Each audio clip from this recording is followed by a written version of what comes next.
everybody, let's call this one to order, and can we start with the Pledge of Allegiance? I pledge allegiance to the flag of the United States of America and to the republic for which it stands, one nation, under God, indivisible, with liberty and justice for all. So a few announcements. The board colleagues and I entered and exited an executive session on legal matters, negotiations, and a personal item. I'm just going to read real quick. This is a study session. There are no public comments at study session meetings. Residents may attend the next scheduled business meeting on December 16th, 2025, and or contact the board via email at boe@shenschools.org with any comments or questions. All questions come into the Office of Public Information Officer that are shared with the board and or superintendent as appropriate. Policy questions, concerns are typically addressed by the board president. Operational concerns, questions are typically addressed by the superintendent and or designee. From here, can I get a motion to adopt an agenda?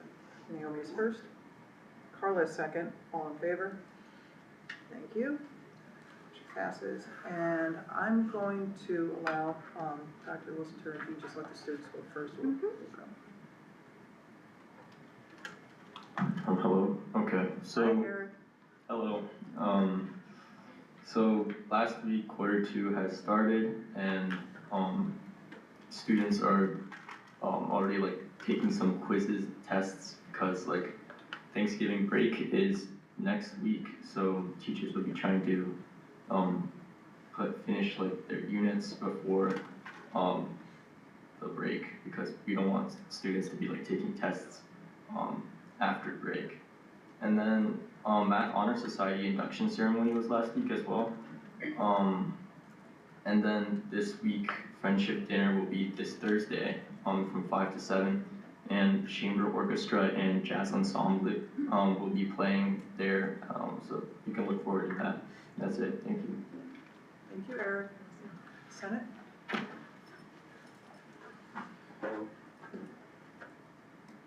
Hello. Yep. For Senate, there's not much that's new. We're still electing for Snowball Committee leaders, and yeah. Yes. It just went away. I have something to share from Mr. Pitts because, why is this so tall? Okay. I have something to share from Mr. Pitts because, as you know, the Senate works very closely with. Why isn't it here?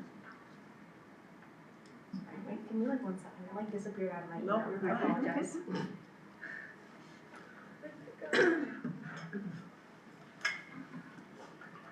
Could I share this at the end of the meeting? Of course. Thank you. Thanks, Maddie. Dr. Wilson Turner? Good evening. My comments will be brief because we have several presentations this evening, and so we have several people in the audience that I'm excited to provide individual introductions for as they articulate some of the really important work that we are carrying out in the district at this time. One of the big ones, as we've all been waiting for, is an update on our kindergarten center. So there'll be a great amount of details, lovely pictures that you'll be able to see to really get a feel for what is to come, as well as a presentation for artificial intelligence, which continues to be at the forefront of our organization as we look at how to navigate for both our students, our staff, and our teachers. And I'll just make a note that Ms. Carmen isn't able to be here this evening, and so Mr. Davis is stepping in to give the presentation on our community development presentation as well. And so I will turn it back over to you.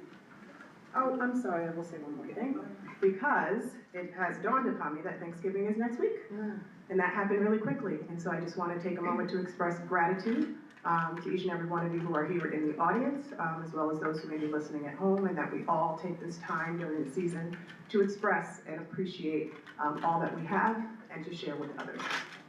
No. Say, better myself. Hold up. Thank you. Ms. Leah, for our tenure. Okay, yes. Good evening. So tonight we have 2 tenure recommendations for your approval. The first one is Susan Bruckman, who is a language other than English teacher. She's being recommended by Rose Beckett and Maddie Wright. And then we have Jill Barker, who is an academic administrator, and she's being recommended by Brianne Hazelton. And I think we have Jill with us tonight. Jill's Yay! here. And I don't. So Jill, will after the vote, we'll invite you to come up and we'll take some names. I got last name. Jill Berkman? That's Jill Barker. Both or Jill's? Just Jill. Oh, just Jill, okay. All right, so we'll take a vote? Yes. Okay, can I have a vote to approve our tenure? Carla's first, Naomi is second. I'm gonna say tremendous, huge congratulations. As we know, it's a long road, it's a marathon and not a sprint. And we are so lucky to have you here at Shenendehowa. And we're really just so gracious and happy and all that good stuff. So thank you for coming tonight as well. Thank you very much. Okay, all in favor? Motion passes. Thank you.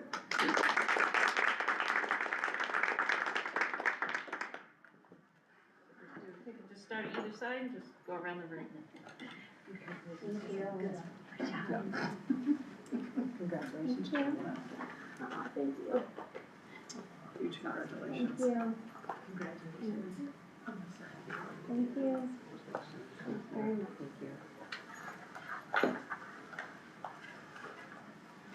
Awesome. Oh.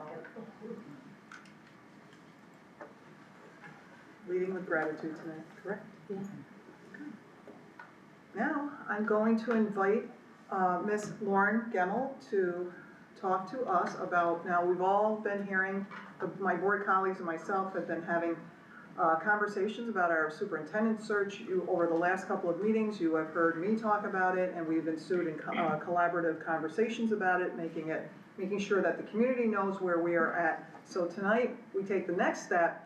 Ms. Gemmel is going to give us a presentation on all the forums, kind of collapse all that information for us, and give us an update. So thank you so much for coming tonight, Lauren. Lauren is the district superintendent for BOCES. Tremendous at her job, and we're very lucky to have her here tonight because I know there is not a minute that you have to spare in a day. So thank you so much. Thank you for having me. So before I get started, I want to take a moment and say thank you to the staff that supported the forums. Vanessa and Jenny and the IT folks, Ray, Mike, Matt, Kara, they were instrumental in helping us make sure that we had presentations up, that we had access to rooms, and that we had the schedule set from the beginning. So I just really appreciative of those folks and their support so that we could have the community forums. Yep, I'm gonna give you a clicker. You want her to ride? Thank you. Thank you very much. Just to get started, I want to talk about, we hosted 22 community forums over a 2-week period. We had originally thought that we were going to do 20, but then received a little feedback that due to the number of schools and the schedules and just complications that folks might have, we added 2 additional virtual for all staff in that final week. So over those forums, we had 70 participants come out in public. 39 of whom were students. It was the highlight, honestly, as you know, all the community forums are really great to participate in, but being able to come to the high school and have 3 different groups of students come and talk with us was really fantastic. And we had the survey open just about a month ago. The survey will be open until Friday, so if anyone has not taken the survey, you still have time to do so. And as of yesterday, we had 759 responses from the survey. What I will say is we have done searches for districts comparable in size, and the online survey response is at least double what we have had in other districts. So there definitely was the opportunity for community members, both within the district walls and outside the district walls, to participate in that survey. You might look at 70 participants for the forums, 39 of them being students, and think that that's kind of light. It's not atypical of what we've seen in other searches. Once folks know that they can take it from the comfort of their home or wherever they are in the survey format, we see most people preferring to do that. But we also know that it's really important to have those face-to-face opportunities. So even if we only had 1 or 2 folks come out and talk with us, it was additional information that we were able to provide the board. All right, now let's see if I can do this. So what I want to do is just take a moment and do a very high-level overview of information that we've learned. As I had shared, the survey is still open until Friday. Once the survey closes, the board will get some additional information capturing themes in the high conversation points. But for tonight, I really just wanted to focus on the themes that we saw for each of those questions, and that's both through the forums and also through the survey feedback. I think if folks are here in the audience and they took the survey, or if folks are watching from home and they took the survey, they will be able to see where their response is captured under each of those categories. So we just wanted to provide that overview. I won't read them all to you, but if you look at the strengths, they range from academic excellence, quality of faculty and support, community and culture, scale and structure. And there's an immense sense of pride that comes through question 1 in those survey responses. And I know that the board has been receiving them in batches so that you were able to not get 700 plunked on you at one time, and you've been able to take the time to read each and every single one of those. Question 2 is really that area when we meet in those focus groups and have the conversation. Everyone knows that there's always room to go from good to great, right? And if we're not doing our job to listen for that feedback and to understand where folks' experiences lie, then we're not doing all we can do for our students and our staff and our Shenendehowa school system as a whole. So as you look down that list, you'll see themes that emerged from the question 2 feedback that we received. And the other thing I would say about this is the examples and the details that you receive when you read through that survey will give you specific examples from Shenendehowa. But as I look down that list as a leader in education, none of those areas surprise me, right? Those are issues that we're dealing with in today's society. They're issues that we're dealing with in all school systems. And so, quite honestly, there aren't really surprises when you look at the themes that emerged from question 2. As we move along and talk specifically about characteristics and personal attributes that the superintendent should have, you will see a short but robust list of feedback around those characteristics that we received. And they range from student-centered leadership, approachable, visible, engaged, operational and fiscal stewardship, decisiveness and courageous, and forward-thinking and adaptable. As we move along to question 4, you will see lots of parallels from question 2 in question 4. So when you think about the next superintendent and what he or she will need to work on first, many of the responses that we saw in question 2 then came back up in question 4. But it's a bit shorter of a list when people were asked to prioritize those first items. Again, you'll see safety, building trust, facilities, mental health and belonging. Finally, question 5 is really a catch-all, and so people just have an opportunity to address any other thoughts that they may have.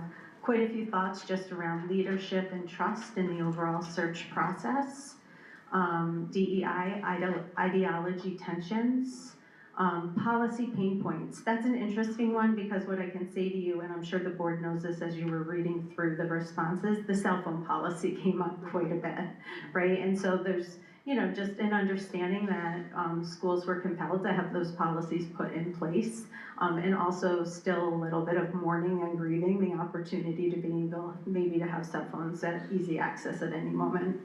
And then the overall size of the district and scale of the district. So as we talk about next steps, the survey, as I have said a number of times, closes on November 21st. So we look forward to getting all the rest of those survey responses and putting the final batch of responses in the inbox of all board members by Friday evening. We will then open the application process starting on December 1st. So just a quick reminder that all board members have received the draft language for the search brochure materials, and if there's any additional feedback that you want to share, please send those my way by Friday. We will be working on Monday, Tuesday, and Wednesday of next week to get all of that finalized and to get the webpage ready for applicants to apply. Application window opens December 1. It will be open just for about a month, a little bit over, because we want to make sure with holiday breaks, people have plenty of time to get applications in. Also, just a side note, I will provide the board with updates throughout that month as to how many candidates have applied. Do not get alarmed when lots of candidates don't apply in the first 2 weeks. We typically don't see a lot of action the first 2 weeks of a 4-week window. You tend to see the majority of your applicants coming in the final weeks of a posting. In January is when all of you will be spending a lot of time with me. So we'll start by screening all of the candidate applications, and then the board will select which candidates they want to interview. We will proceed with a series of interviews, and that will be dependent on the applicant pool and the interviews themselves. The goal is to be wrapped up by March, and for there to be time for contract negotiations to happen, and then for the announcement of the new superintendent. So that's a high-level overview of what did we learn through the survey and the forums to date, and also next steps as far as the search goes. Any questions? Great job, Lauren. Thank you for you and Dr. Wood's time. 1. 2, it's been a terrific cadence, very thorough. Everybody is very well in the know, right? We have the conversations, everybody, it's a step by step. And we want to make sure, it is so very important that the community understands they're part of the process. Yeah. Because, Shen, as we talked about not too long ago, there is such a great sense of pride. So we want to take our time, we want to have our discussions and make sure that we do right by the district and we uphold what we stand by as board members. So I want to thank you for your time tonight, and if anybody has anything else. Thank you, very thorough. Awesome. Appreciate it. Thank you. Have a great Thanksgiving, everyone. Thank you as Thank you well. so much. Thank you. Thanks to Dr. Wood as well. Yes, it will.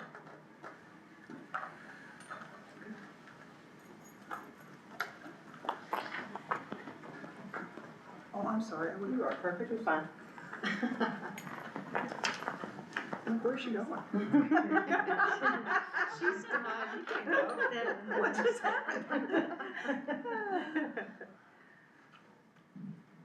So thank you. Thank you, Ms. McKenna, for making your way up for our enrollment forecast, which actually provides a nice connection for us tonight because our enrollment drives everything that we do here. And so having concrete information to make informed decisions is critical, as it has been our partnership with CDPRC. So I'll turn it over to Ms. McKenna. Good evening, everyone. Tonight we welcome Madison Harisco from the Capital District Regional Planning Commission, who provides Shenendehowa's annual or biannual independent enrollment projections. These projections use updated birth data, cohort trends, housing patterns, and regional demographics to help guide our staffing, budgeting, and long-range planning. This year's report includes updated kindergarten survival rates, new UPK analysis, and revised projections across all grade levels. We appreciate this ongoing partnership and the clarity it brings to our planning work. Please join me in welcoming Madison to present the 25-26 enrollment projections. Madison, would you like to drive? Yes, please. Thank you very much.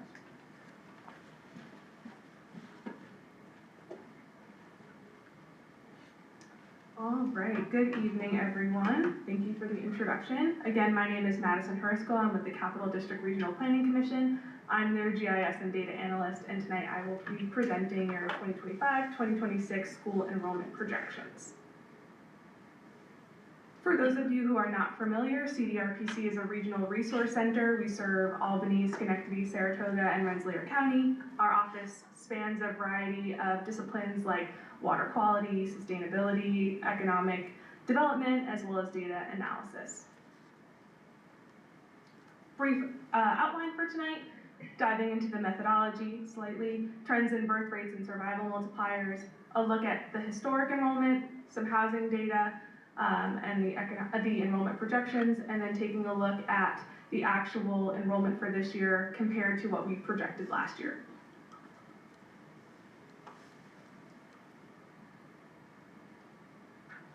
Okay. So we calculate the survival multiplier, and that's what fuels our enrollment projections. The survival multiplier essentially is looking at retention. So if you have 100 first graders in the 2024-2025 school year, 120 second graders the following year, then your grade to grade survival multiplier or ratio is 1.2. For kindergarten, this gets a little bit more complicated. We need to rely on the number of births within the district and then what the enrollment is 5 years later. So for example, in 2020, if there are 100 births, 5 years later, in 2025-2026, there are 120 kindergartners, the survival multiplier or ratio is 120 over 100 or 1.2. I'm so sorry that this is so difficult to see. But the current 2025-2026 kindergarten enrollment is 544 students. 5 years earlier, so that brings us to births in 2020, thank you, were 573 students. So that puts us at a 0.9494 survival multiplier for your birth to kindergarten ratio. You can see on the left side here, we have our total average, our 10-year average and our 5-year average, all of which are below the most current year survival multiplier, which is good news for the district. It means you're retaining kindergarten students. And it is the highest survival multiplier that the district has seen for this cohort since 2016-2017.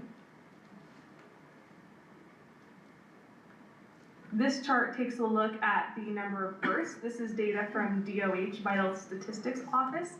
This data is lagged by a couple of years, so the most recent data we have available is for 2023, which is 585 students. To fuel those final 2 years of the projection period, we need to look at these historic trends and create estimates.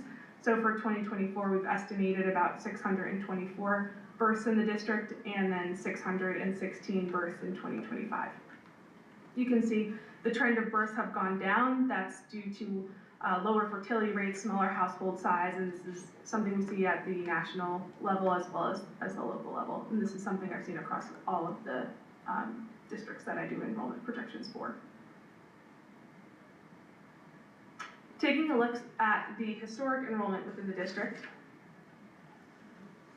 this year, total enrollment is 9,274 students, a decrease of 81 students from last year.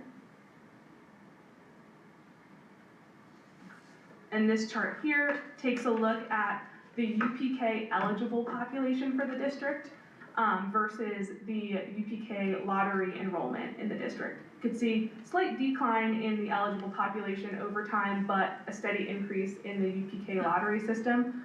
There is unmet demand within the district for UPK, and you can see those values here in the chart underneath. Only about 30% of the population this year is enrolled in the UPK Lotto out of the eligible students.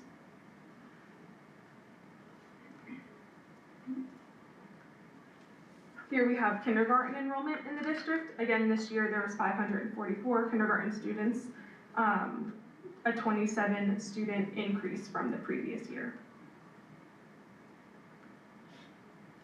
Now this is the breakout of cohorts within the district. This is K through 5. This year enrollment in K through 5 is 4,025 students, a decrease of 66 students from the previous year.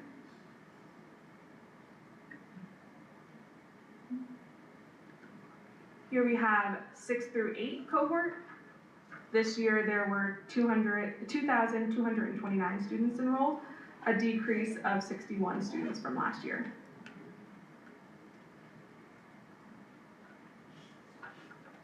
And this is 9 through 12. There were 3,020 students enrolled in this cohort, an increase of 47 students.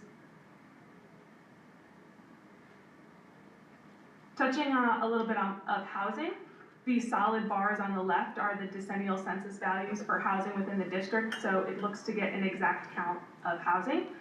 The most recent decennial census, there were 29,960 housing units within the district boundary. And then the colorful chart on the other side breaks out these housing units into types. So the largest color there, that yellowy orange at around 19,309, that's for single family detached units, making up about 64% of the district. We also get data from the Greater Capital Association of Realtors, or GCAR, and this data looks at the median sale price of a home within the district. This year it is $480,000, which is a jump of about $30,000 from the previous year. The solid, or the dotted black line there, is the number of units listed. While we don't have the full, this is looking at January through October 7th of 2025, since we don't have the complete year yet, there's an estimated 721 housing units to be listed. We're also noticing that the days on the market have decreased over time as well, so quicker turnover of housing within the district. It's seeming to be a hot place to buy a house if you can afford it. Well, I mean, it's great to pull out, I mean, you saw from COVID on, right, is Yeah. where it just went bang. So, Yeah, I mean, we coming went from through COVID. 2014 is what I remember, 2018, 2017 is when I came in, I was about right, and then it's just nuts. Yeah, in 10 years, it's gone up 200,000. Now we're getting into the good stuff. Here's the total enrollment projection. Again, we're starting with the 2025-2026 school year, and we project out to 2030, 2031. Next year, enrollment is projected to be 9,232 students.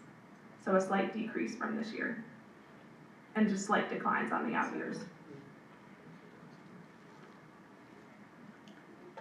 Now we have our K through 5 enrollment projections here. Next year, it is projected that this cohort of students will increase by 8 students.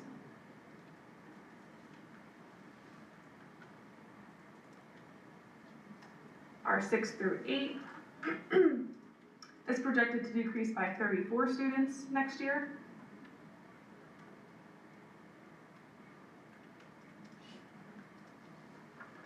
And 9 through 12 projected to decrease by 16 students.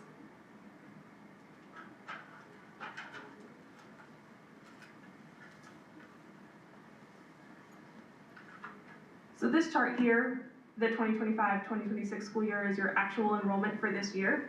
The column to the right is what we projected enrollment to be for this year last year, and we can notice any large changes between what we projected and what actual enrollment is. So for total enrollment here, we have over projected the enrollment by about 32 students, or 0.4%. And our largest discrepancy being the kindergarten enrollment of about 53 students. That's because, like we saw earlier, the birth to kindergarten survival multiplier was much higher than historic averages have been. Moving forward, we can compensate for those trends and keep a sharp eye as kindergarten. I think you're building out kindergarten capacity here, so we'll definitely be monitoring that in the out years.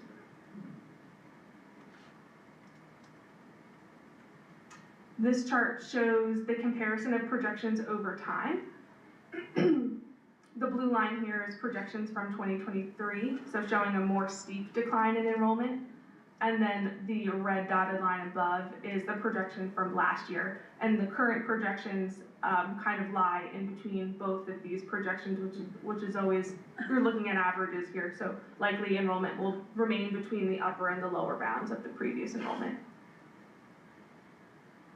If you're interested in learning more about the demographic makeup of the specific boundary of your school district, I highly encourage everyone to check out the Capital Region Indicators site. This shows things like ethnicity and race breakout, average median household income, the poverty rate, all of those sorts of factors. I know that was kind of quick, but if there are any questions, I'll be more than happy to answer them. The other question I had was the impact of Altria, and like, there have been other districts in New York that were half-day kindergarten and then went to full day, and I don't know if you have any data on the impact that it had on enrollment when they went full. I can certainly take a look at that. This is the first district that's moving towards that. No, I mean, actually, Maybe out of the ones that I've done, the enrollment projections. I'm thinking other schools probably They've been went a there long for a time while. ago. I mean, yeah, I probably mean, I remember, recent, I mean, yeah. since I've been here, my kids have been in this district, there were other school districts that had half-day. I think Oh. it's Scotia or Burnt Hills, I think and I was just wondering, was there an impact, a noticeable impact when they did go full? I'm not sure, but I can definitely dig out some of that information and provide it to you guys. So, good job, Yeah. right? It looks like your targets are on track. When we were talking before the meeting, you mentioned something that I wanted to share, that 480,000 is the highest median home sale of any of Of the school enrollment projections that I do, yes, this is the highest median sale price of a home. and yet houses are going faster than ever. So people really want to live here despite how high it is, and I think that has a lot to say about how great Shen is.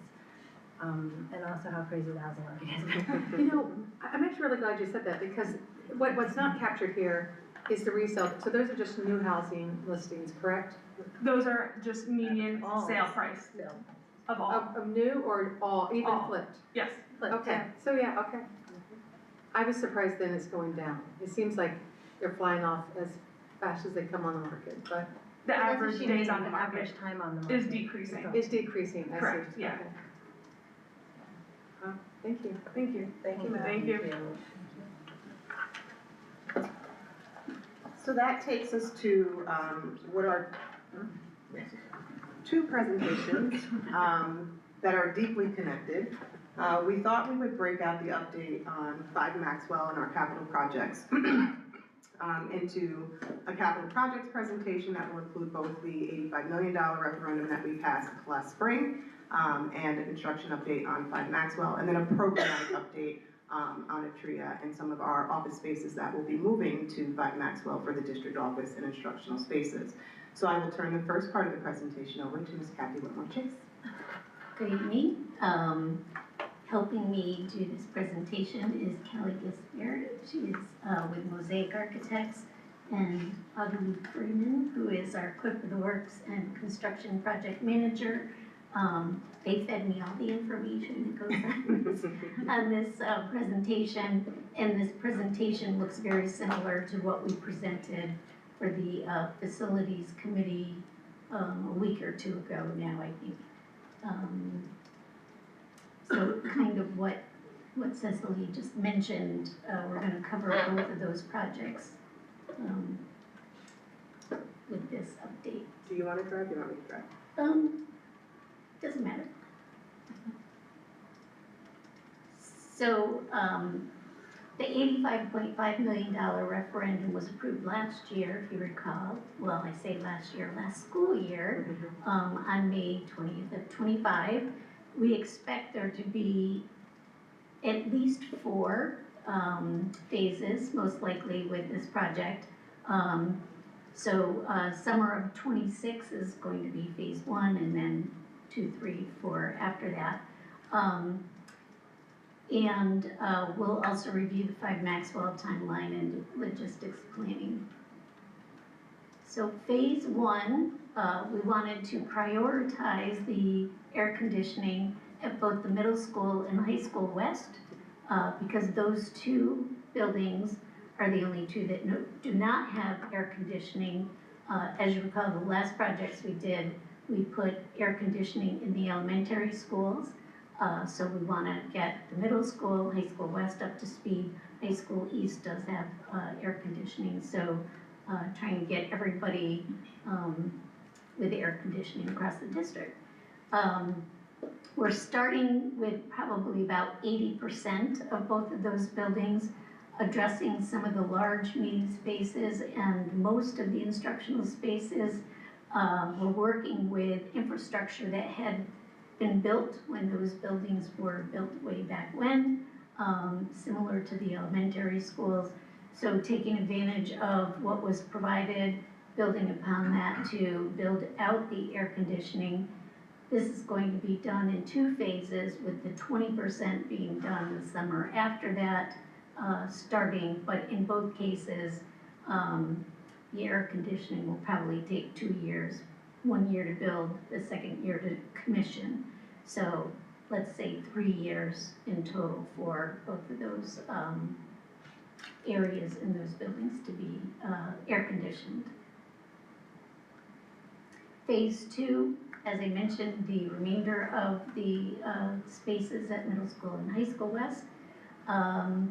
Middle school and high school west also have a lot of other work to be done in addition to the air conditioning, so we're going to try to do that work in phase 2. As you can see, very similar types of work between paving, roofing, boiler replacement, electrical distribution upgrade, security upgrades, stage rigging, asbestos abatement, flooring, and that'll be kind of a recurring theme throughout phase 3 and 4 as well. And as you can see, phase 3 will include all of the other schools that we have not included thus far, with all of those things that we just talked about.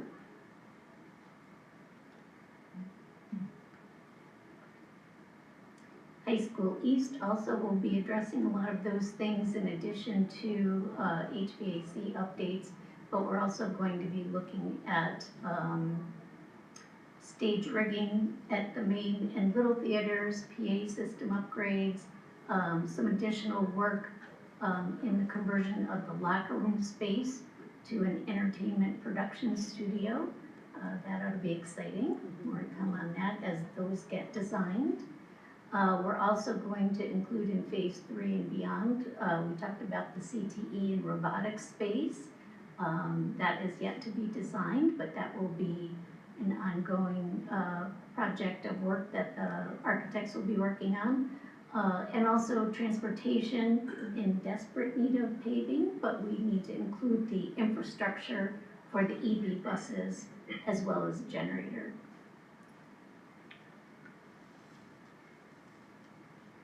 And now we're going to look at the work at Atria, both before and after construction. I always love looking at these pictures.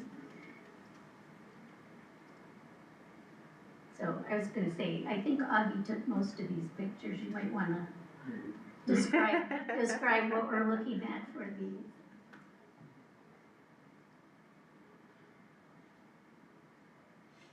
I'd like to take credit for taking all the pictures, but it wasn't always me. Okay. We have other people that do other things, so sometimes I'm in meetings and stuff, pictures have to happen anyway. As we go through this, you'll see what it was, and then what it looked like about 2 weeks ago. So when you received this gift, it was a fully functional office building, and as you can see in the pictures, everything was in it. So Barb, who's not here tonight, which shocks me, scavenged every last thing she could, distributed to buildings, I mean, right down to ceiling tile, light fixtures, doorknobs. We've got them in storage, so when something breaks, we shop in our own warehouse first. So it looked like that when we got it, and it was, like I said, the way they left it. Little by little, our crack staff, internal staff, came through, disassembled a lot of the demountable things, took down the ceiling tiles, put it on pallets, shrink wrapped it, moved it on out. So it's started to look like that, an empty space, and then more like that. They literally, Barb got a machine in here and they took up carpet, stripped it down to the concrete. At this point, I'm estimating those guys saved us a little over $2 million in what it would cost us to bid that and have contractors do it versus in-house staff doing it. Plus what we were able to salvage for other things. But by the time the contractor showed up, it looked more like this, pretty well gutted, just a big empty space. And since then, we've started putting it back together, delineating the rooms, putting in the light gauge metal studs, doing the demolition, taking out where the main stairwells will be, carving, it's almost a 30-foot cube of floor missing all the way through, so up to the skylight, so we have to get some natural light into the building, it's an SED thing, so it's going along well, but that was, those pictures are probably a month old right now, 4 weeks, 5 weeks. So as we keep going, that's second floor. We're finishing the building from the top down. That's where the big main stairwell will be up, and there's a skylight directly above that. Now, right now, that floor is gone that you're looking at, so it's open all the way through now, since that picture was taken. That was from the third floor, the picture was taken. And you'll start to see, this is what we call the C wing, which is over top of the district office. This is the 3rd floor, so you can see it's in the sheetrock and taping phase as we speak. Ductwork is in place, you see all the piping in there for the rooftop units should be coming any day now. We were hoping they'd be in before Thanksgiving, but we'll see if that really happens. And then that piping can get terminated over to the actual units as they go in. More and more finished as we go. That's the skylight that's above that staircase, we get natural light in.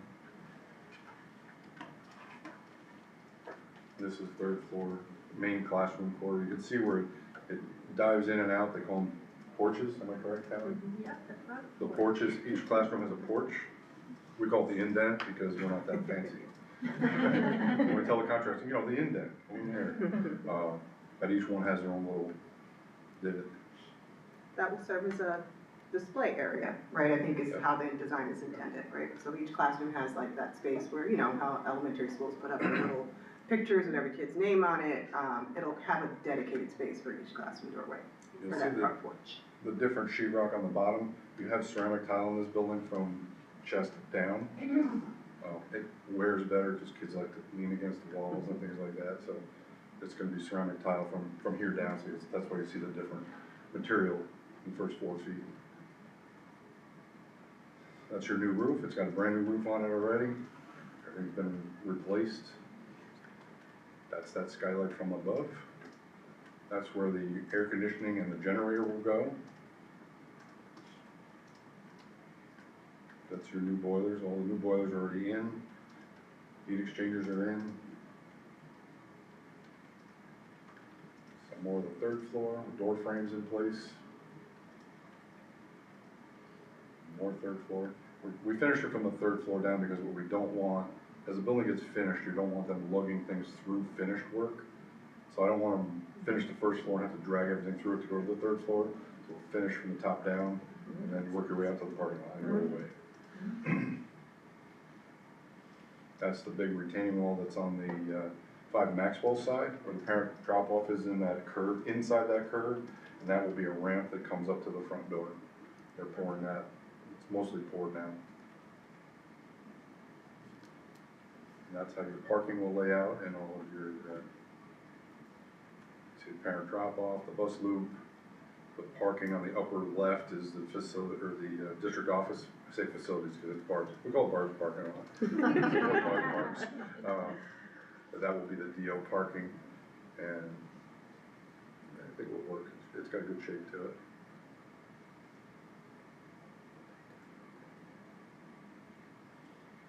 That's your new playground. The playground is, if you're pulling up into Barb's parking lot, it's on your left side. You go down the hill. The playground is there. It's a synthetic surface. It's not going to have the mulch that we generally do. We're trying something a little different this time, especially because this building has just a little kids, and maybe a little better overall for them. But this was a playground that was decided on by the committee. It's got like a little walking path around it so they can run around and do their thing.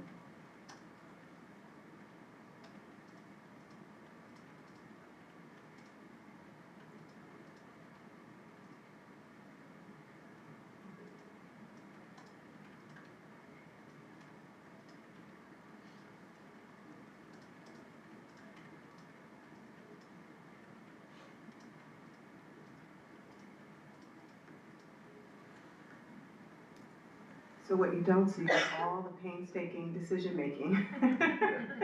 Just the colors alone was how many meetings before we got done with that? Whether we would have different sections and color areas. So we thank Augie and Darlene and Mosaic, Callie especially, and our designer Maria for their patience with us, as we were very particular, right, about what we were going to put here and make sure that lasts a lifetime, down to making sure the booklets were responsive to students of a particular age range. So we learned that playground furniture is broken out by 3 to 5, and then you could have, you know, K to 5, you could have just 3 to 6. And so looking through the booklets and really picking pieces, Erica went back to staff and was like, what are the pieces we can't have that kids get injured on? You know, what are the pieces they don't use? So a lot of conversation and decision making goes into every one of these images that you see. But I think a lot of patience goes in as they allow the districts to make the decision that we believe are best for us.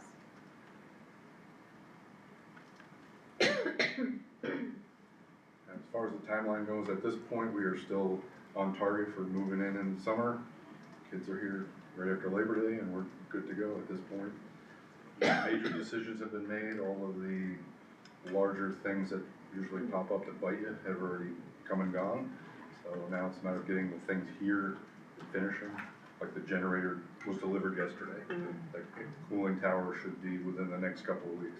All of the items that go on the roof are here in Albany. It's just a matter of when we're bringing the crane to put them on the roof. So it comes down to manpower and just getting it done. The nice thing is we don't have the weather to worry about because it's inside every day. So if it rains, so what? The only people that really get kind of crossed up are the people working outside, and we'll deal with that. Fortunately, we still have all of next summer to finish, so if we get shut out by weather here in the next month or two, but as long as it's not really bitter cold and we get frost in the ground, we just keep going. We probably will pave Barb's parking lot base and binder before Thanksgiving or shortly after, so we'll be able to use that all winter, and then we can just keep going. We're gonna go counterclockwise around the building because of other things that came up. We were originally going clockwise around, it just didn't work. So. And we have those 2 change orders for the parking lot tonight that we've asked to be approved. And those actually allow us to do a longer term solution for the parking lots than what we originally put in the bids, because we didn't know how our numbers were gonna shake out in the end. But because we had flexibility, we decided that we wanted to do a more permanent solution. So hopefully we won't have to revisit the parking lot anytime soon. And we do get 68% building aid on that construction work, so that's the good news. Great job. Any questions for it? I think this is really great work, and I'm just so happy to see it. Walking the building with Carla and the other people on the facilities committee, I was very excited, so I can't wait for the board to do it, to see it really come alive. I also want to just make a general observation on the SED approval timeline and also the bids and awards. Those were pushed out by 2 months, but the construction did not, and I think it's because of all that work that was done in advance, but I don't know, but Oh, yeah. it was that, it was 100%, that's If we had impressive. started with the building you received as a gift, we would be about 3 months behind where we are today. That's how long it would have took to get it to the condition the contractors got when they showed up. That's how long it takes to take it all down, especially if we had wanted them to salvage things, because then you have to be more careful. If it's just going in the dumpster, you go fast, you just throw it, but there's just too many, because it was Class A office space, it was built with materials and things that schools can't, you just can't, because you live in a low bid world, you have no choice. And you can't go to your taxpayers and say, I want 10-foot tall oak doors with mahogany finish. You just can't. Schools don't have that option. Private entities have beautiful things that we normally don't ever put in schools because you just can't. So salvaging those was the right move. The new sill will have glass panel walls that were in their conference rooms. We salvaged those, we're gonna put them back up because they're beautiful. And if we had to buy those, use prevailing wage and all that stuff, you could be prohibited, you just couldn't do it. So having the time to do it, and all of Barb's people, I'll give them a shout out. They're literally retirees that worked here their whole career, retired, and Barb has hired them subs or whatever, they come back for subs as cleaners or whatever, and just said to them, hey, we got some stuff that needs to be done. Do you want to do it? They're like, sure. And they only work 3 days a week because they're retired, because they can't make too much money. So they come in, they work their 3 days, and that's what they had managed to do. So our average crew age is about 62. So they get some work done. Wow, that is amazing. Thank you. I have just a quick question. With the furniture that was in there, like the conference tables and things, were you able to hold on to, or was that gone? All of it. Oh, that's great. Everything that was left behind. That was top shelf stuff. You will never need to buy a filing cabinet. Yeah. Anywhere in the district for the next 20 years. The furniture that's in the first floor, that's like where Barb is and where the superintendent's suite, we call it because that's what it is beautiful. I mean, cherry finished, 6 foot, really nice stuff. And you go through and it's like, yeah, you got nice furniture. You would never, we usually get court craft or stuff like that because that's what the schools buy. And this is just on another level, and it was left behind, so why not? I mean, high back rolling chairs for your office. What color do you like? We got lots. It's working out. Good stuff. Patrick, did you have a comment? I was, am I misremembering that there was parking under the building? There's a parking garage under the building. There is, so we're also gonna be utilizing that, or that was space? It is. For like, It yeah, will, storage. we're gonna have a lottery, or how we're gonna figure that out. There's a 70 space parking garage under the building. Some of it's gonna be taken over for storage, Sure. for facilities, like one whole row. There's all the things that we keep everywhere in the district. When you're done, all of the warehouse things are gonna come to this building. So all of the district purchases will come to the loading dock downstairs. And it's all gonna be stored underneath in the basement, because the basement is equal to the whole building. Yeah. So we've already arranged for shelving and things, so record storage will move back here, central warehouse will move here, facilities, all of their things that they keep for their folks, maintenance, all their things will be in the basement in that area, so that it comes in the loading dock, gets checked in, and it will leave right from there. Nice. Thank you. Thank you so much. Thank you. Amazing. Our board meeting's gonna be there? Our board meeting's gonna be there? Yes. Oh, really? That's Say fine. something? Oh, cool. Didn't We'll occur to me. go play in the playground. Right. So for the next part of the presentation, I get to partner with our future principal of the Atria Early Learning Center, Miss Erica Ryan. So I'm going to take you through some logistical pieces, and she's going to take you through some of the concrete work that the ad hoc committee has done, and we'll close out with some next steps. So we want to talk this evening briefly about work that we're doing around planning for staffing, student enrollment, again, timely in alignment with our enrollment projections report this evening, our idea for transportation, our proposed start and end times, and before and after care. So we worked this summer, Erica, Ms. Gleha, Ms. McKenna, and I, to talk through how we begin to assess what the opportunity will be for staffing, and how we will use that information to then plan for the protocols for hiring when you're hiring for 35 new classrooms, office staff, teaching aid, teacher aides, AIS staff, special education staff, core and encore staff. And so we thought it was in our best interest to survey our current employees to see what their interests were. So at the end of October, we sent out an interest survey to all of those groups just mentioned to get a sense of who would like to come and who has the current certification to come to the Early Learning Center next year.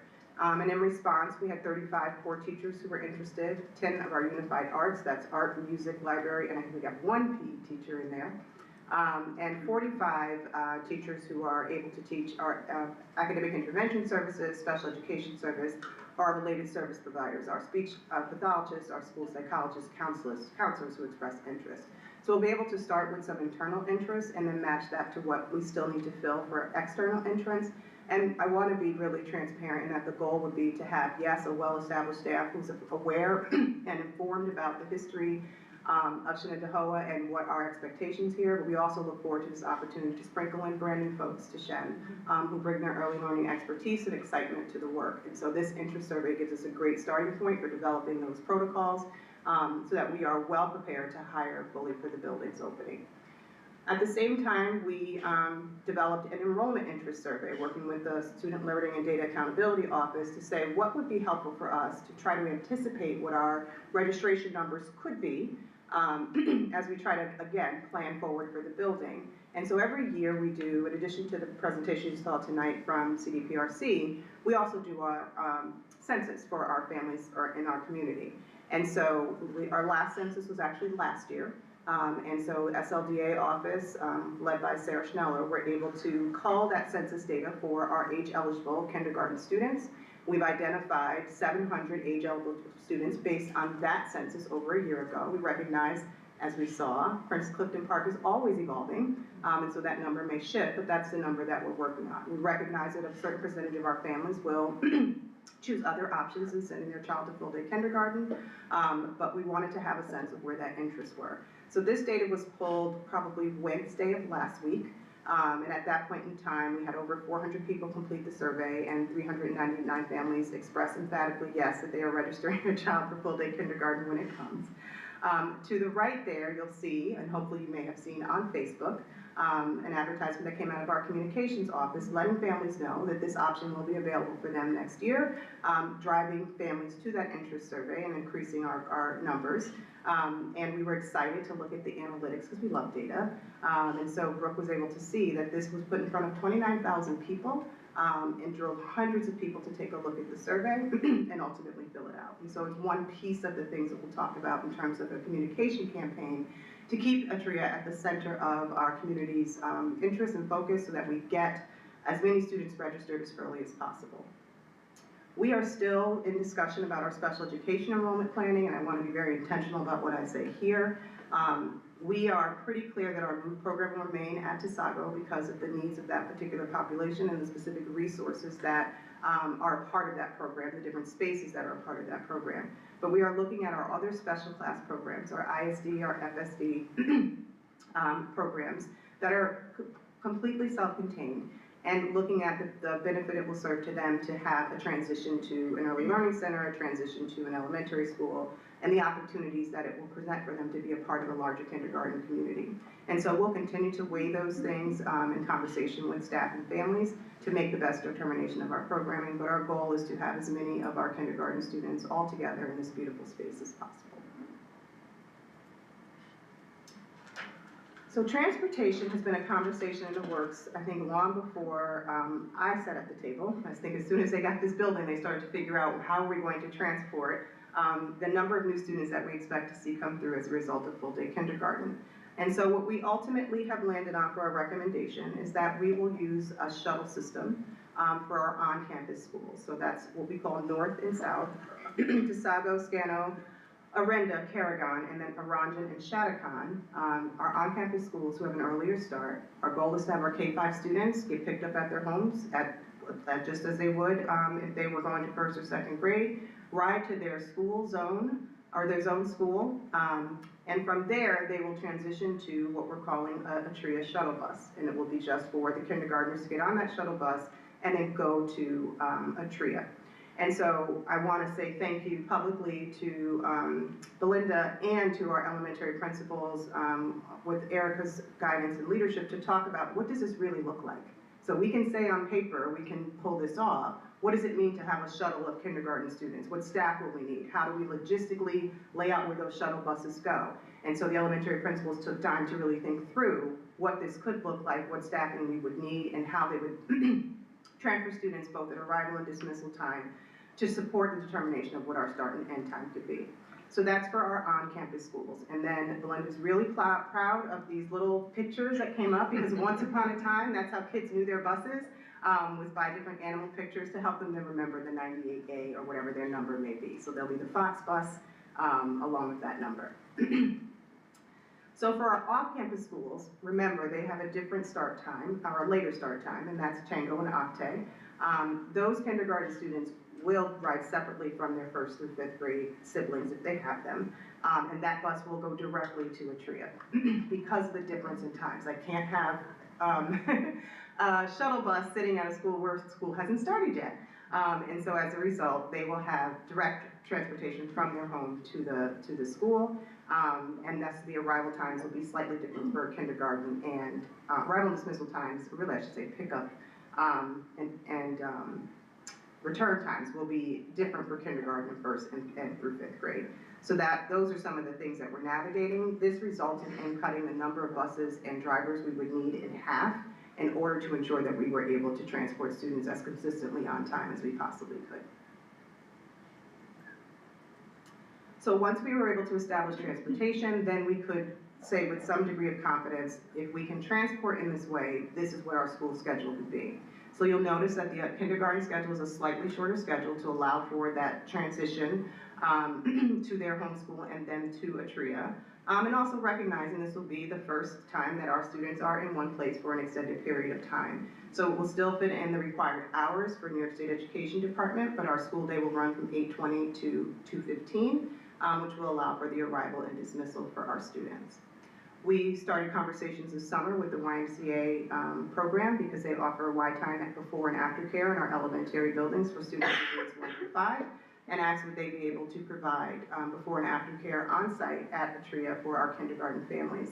And at this juncture, they believe that is something they will be able to do for us, and it will mirror our on-campus school start time. So at 7 a.m., families will be able to drop their students off for a fee at our wide time program. It is currently at Kids Lodge, but they have proposed to us that if we believe that we could house it at a TRIA, then they could have it at a TRIA. And then in the afternoon, it would also be on site, and so it would create one pickup and drop off, particularly for families for it before and after care. And so now I'll turn it over to Erica for the hard work of the K Ad Hoc Committee. So the kindergarten program planning ad hoc committee continues to meet regularly to plan for the opening of a TRIA. And this is a dedicated team of teachers, parents, administrators, and Board of Education members working incredibly hard to ensure a TRIA offers the very best kindergarten experience for our students. So in regard to curriculum, our academic administrators have been updating our curriculum planning documents to reflect the transition to full-day kindergarten. And ELA kindergarten teachers have begun to use books from Arts and Letters during their read-alouds to become familiar with this new instructional resource. And this work will support a smooth transition to full-day instruction and will ensure continued alignment with our district's literacy framework. Kindergarten teachers are exploring high-impact mathematical and science practices using resources such as Envisions and Mystery Science. So members of our ad hoc committee have spent a little time in Jolyn Williams' classroom. She is an EDK teacher currently in Orangen. And we were exploring materials that promote play-based learning. And examples of that include centers such as a kitchen, a store, a dress-up area, spaces that encourage children to socialize, problem solve, explore, and create. So the committee is going to be developing a list of recommended play-based resources for each classroom with clear connections to curriculum and learning goals.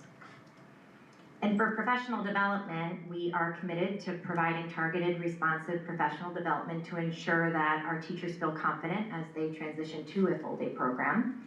So planning is underway for the implementation of Arts and Letters, which is an updated version of Wit and Wisdom, which we are currently using in grades 1 through 5.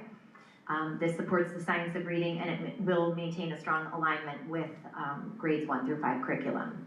A representative from Great Minds will provide training to all kindergarten teachers during January Superintendent's Conference Day. And additionally, we continue to emphasize the play-based learning through book studies and the sharing of professional resources. We have been in contact with the PTA Council to consider what PTA will look like at a TRIA, understanding it's 1 year, it's just kindergarten. So we believe that we will be making a committee off of the PTA Council, which will be made up of one representative from each school to create a PTA board for a TRIA. This model will provide the students continued connections to their home schools while ensuring equitable opportunities and experiences for all children via the PTA. And now for the fun part. So we have been very busy carefully selecting furniture for a TRIA. I had no idea what went into this until we started. You are looking at the most updated renderings of our beautiful classroom spaces. We actually had a pilot classroom that was established in Allison Luke's kindergarten classroom at Shattuckon, where students were able to use new furniture. And based on the feedback from Mrs. Luke and observations of student use, we brought that feedback back to the ad hoc committee and we refined our recommendations. And when I say refined, that's an understatement. We started with tables, movable tables with wheels on them, and we were quickly told absolutely not. The kids can't unlock the wheels, they can't move the tables around, or the desks, excuse me. The desks aren't moving, so then we went to something called a table, then the size of the table and the shape of the table. So this is what we settled on. They are star tables, important piece. And you'll see even the chairs. Some of the chairs had too much give, and some didn't have enough give. And it was great to actually see the students in these pieces of furniture. We received so much feedback from that. We also went and visited some classrooms throughout the district that had future-ready furniture. You've approved many future-ready furniture grants and did a lot of research that way. There are some renderings of what we have selected as basically like a standard kindergarten classroom. You'll notice, again, there are tables that the students will sit on. There's a kidney-shaped table for small group activities. There are some wobble stools in there. The other piece that I lost the fight on, I held real tight, but we lost it in the end. The kindergarten teachers were very clear they wanted a carpet. So they will have a carpet in their classroom as well. We were trying to go with the movable discs that they could use for cleanliness, and they said, nope, the carpet is essential. So they will have a cute little carpet in there. And the other thing I just wanted to bring light to is a lot of conversation went into the colors of the chairs, the colors that outline the table. These are actually the chosen colors. And a great deal of time and effort went into all of these selections by the committee. So currently we're working on finalizing the art and music spaces, the library spaces, the AIS and special education spaces as well. Thank you, Erica. Thank you. It's exciting. Don't go too far, there might be questions. So I thought I would close with, while we recognize that a TRIA will bring together our Early Learning Center, we are also, as Mr. Freeman mentioned, maximizing the donation of 5 Maxwell and moving our district office and our instructional offices to 5 Maxwell as well. And so we've spent some time really mapping out, so those long, empty hallways, once everything was gone, how do we start to shape those into office spaces and department areas that look similar to, I don't know, the HR department, our finance department, as well as our Center for Innovational Learning, our academic administrators, et cetera, coming over to create an instructional space. So when you arrive at 5 Maxwell next year, you will find that our district offices have been relocated primarily to the first and second floor on the shorter side of the L, is how I like to describe it. And so we will have human resources and finance. So that's HR, finance, our security and operation. That's why it's Barb's parking lot, because it's right by the entrance to her door, as well as registrar and taxes that need immediate access to the front entrance of the building. Behind the entrance to the building, you will see a new Board of Education meeting space, which we will be able to utilize. And thanks to Vanessa, we started thinking through, okay, when we have big meetings, like when we have sports appreciation night, and we have large turnouts, you will have the opportunity to crawl upstairs to the second floor where the Center for Innovation and Learning will have tripled in size and will allow us to have larger spaces for that work. And then further set back on the first floor is the superintendent's office, which will house our communications team, the deputy superintendent's office team, our policy and community development, and the superintendent. So up to the second floor is where you'll find our instructional spaces. So that's where our special education department will be housed, student learning, data and accountability, student growth and innovation, several conference rooms, because conference rooms, if you did not know, are a premium space in the district. They are lovely to schedule, as Ms. Ford will tell you. We'll have a lot of office space or conference spaces that we'll be able to utilize. We will be moving our K-12 academic administrator offices out of our school buildings. Currently, our elementary folks are housed at Tasaga? Am I getting that right? Is that where they are now? Which one? Aranjan. Our elementary academic administrators are at Aranjan. Our secondary academic administrators have spaces both at the middle school and the high school that the middle school and high school hope to repurpose for additional classroom space, as the classroom space is always a premium. So we're working through the relocation and what that looks like for them, as well as I mentioned, our entire professional learning now sits at the Center for Innovation and Learning. That space is always of a premium, always triple and double booked as people look for spaces to do curriculum work and provide professional development. And so this provides us a huge space that we can divide in half, into threes, that will have the technology that is needed, as well as the beautiful glass walls as Augie has described that will be repurposed. We'll have workspaces for our instructional coaches, and where our Director of Professional Learning's office will also be located. And so we've been able to map it out so that we basically have an entire floor of instructional folks that traditionally work together but have lived in different spaces. And so we hope it will also foster the type of working environment and collaboration that continues to make our organization great.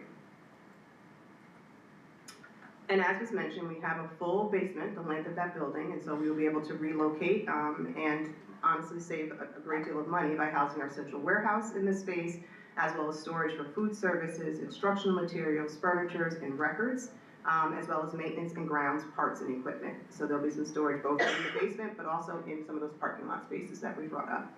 And then the third floor has always been held as alternative learning space, but in the sense of it could be space for anything that we choose. And I almost wonder if it should be innovation, innovative learning space, where we might bring in different programming that will enhance the learning opportunities for our students. It may enhance learning opportunities for community education. It has a wealth of possibilities, potential CTE space, and so we've left that open, and so it's been wonderful that we've been able to include that in that project to have those rooms fully outfitted, so that we can put anything that we need to in it once we are ready, as well as additional office space. So we have a lot of next steps. We have a great project management document that we are managing and many people are contributing to ensure that we don't miss a step in our process. But some of the big things that we'll continue to work on are the hiring process. December is the beginning of kindergarten registration, so you'll start to see some communication and advertisement around that, along with instructions for families so that they can register. As Erica mentioned, we'll continue to look at and propose quotes for instructional materials and supplies. We will continue to think through intentionally. Nope, we're not done. It's all right, let's see if I can hop. Oh, look at that. We'll continue to think through our special education enrollment planning. We'll need to plan for a different type of kindergarten reading potentially as we bring all kindergarten students to one place. Those have traditionally been done in each elementary building. We will, of course, want to plan a ribbon cutting celebrating this wonderful addition to our district. And we continue to work on our communications campaign and put out some of these beautiful images that Brooke has taken of some of our current kindergarten classrooms as a part of that. We'll continue to work on our timeline and process for office relocations. Folks at the DO every day ask, is it time to move yet? They are ready for their new space. And then Ray says, slow down, I've got to get data closets in there and all the other things. We need heat, all these pieces, so more to come. But as you can see, there's a great deal of excitement about this project and all the opportunities it brings for our early learners and for programmatic reasons for our district on the instructional side and our operational side. And we appreciate the board's continued support as we have to make, in the moment adjustments to ensure this project stays on time and moving. I appreciate, again, I'll say, our partners. Barb has been tremendous. No one is surprised by that. She sits through every meeting. She asks every question, whether everybody wants to hear it. We consider it and we think about it to make sure that we've thought of everything. And it's critically important. And so we ask all the questions, and then our partners make sure we have the answers so that we feel comfortable moving forward. We will continue to invest that time very intentionally to ensure that this project is everything we expect it to be, and that most importantly, it is on time and ready to welcome those incredible families who are so excited for this opportunity. That's it. So now, questions? That's pretty comprehensive. It is very So, This is a quick thing. Once the kindergartens are moved and the spaces, now there's some extra space in the other buildings, that's gonna be thought out. I'm sure each building will have. So I'm laughing because before we even said that there would be a kindergarten building opportunity, elementary principals have already thought 3 times over what they're doing with the spaces. Classrooms are anywhere that they can fit them right now, and so, while our enrollment has remained steady, which I think is really great, our buildings have struggled to figure out where to put classrooms and spaces, particularly as we expand different programs for special education. One of the big things that we want to bring forward is a STEM classroom that's been built into every one of our drawings for our elementary buildings, and it partners with contract language that we approved with STA last year to transition what are currently, it's a literacy special that kids go to for a half an hour, to now be a STEM enrichment special where students will have really intentional experiences that are aligned to the science, technology, and engineering curriculum that sets them up for success later in their educational experience. So we do have some designs already on what needs to happen with that space, because space is at a premium in every single one of our buildings, which is why we've been at half-day K for the length of time that we have been. It's amazing. It's amazing. All right, thank you. Thank you, Ms. Ryan, and all who presented tonight. Thanks, Callie, for being here. We'll have Mr. Davis come up for Ms. Carmen to give us a highlight on our use of facilities and community education. Okay. Do you mind if I scroll? Not at all.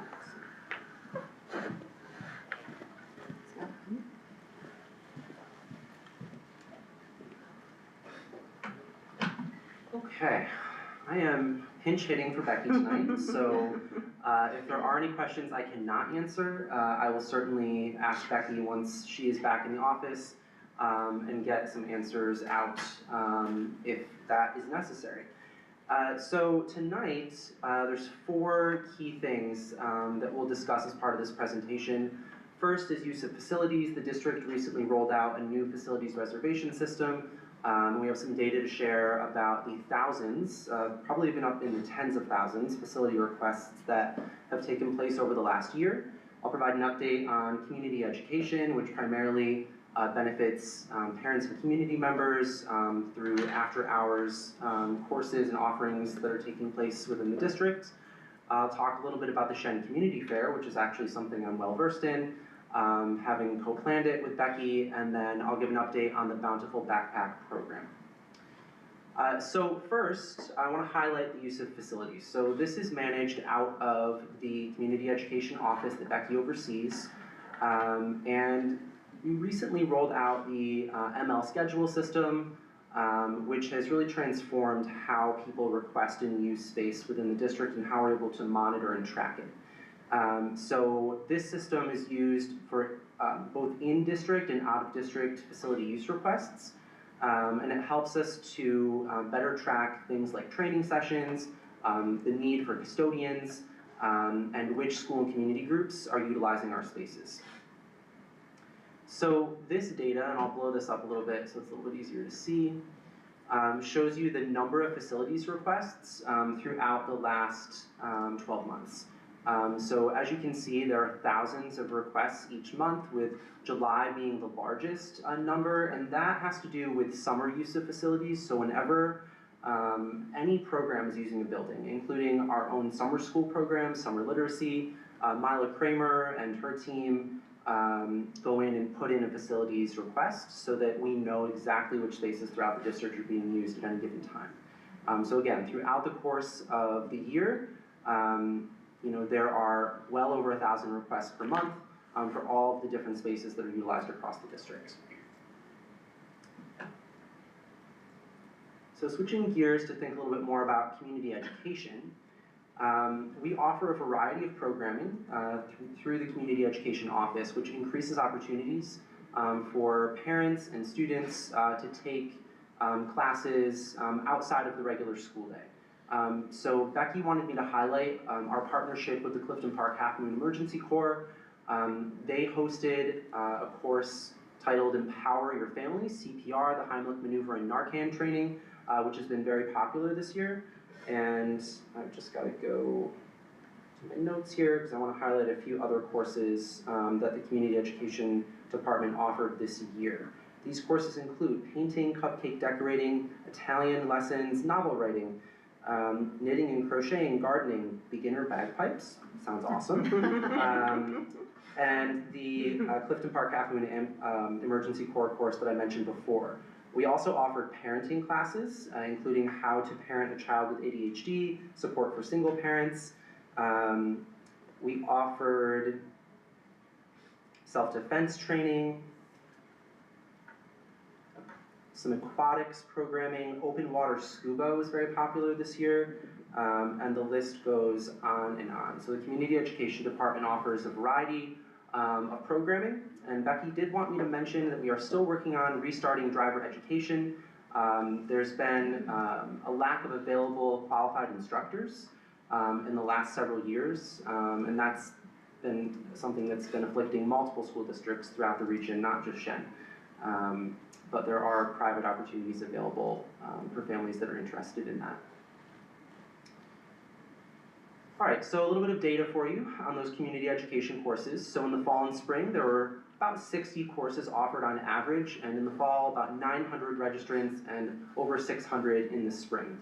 A few class cancellations due to low enrollment, but for the most part, classes were well enrolled, including multiple courses with wait lists, and about 30 to 40 instructors in the fall and spring participating in running these courses.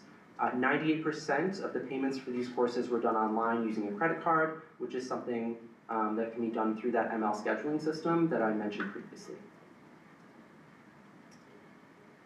All right, so, yes, go ahead. So for all of these, Shen is hiring professionals, paying them. Is there any scenario where a community group comes in and does all of that? So- Instead of Shen taking care of. I'm gonna have to get back to you on that Okay. because I do not know the intricacies of how instructors are paid. And I imagine that some instructors are paid and some are doing it voluntarily, but I will have to check with Becky and I can definitely circle back in an email. Okay, I'll follow up with why I'm asking that instead of here, but yeah, thank you. I And I appreciate thought the same thing, especially with the driving. I know that the driving companies that are out there, and there's a few out there, are setting up their schedules and all that, but they really have a, they could have a presence. I think they would love that, to be honest. So this I do know some small bit of information about. So the New York State Education Department has specific requirements for driver education instructors that go above and beyond what private companies require. And that is part of the reason why we have not been successful in recruiting an instructor for that.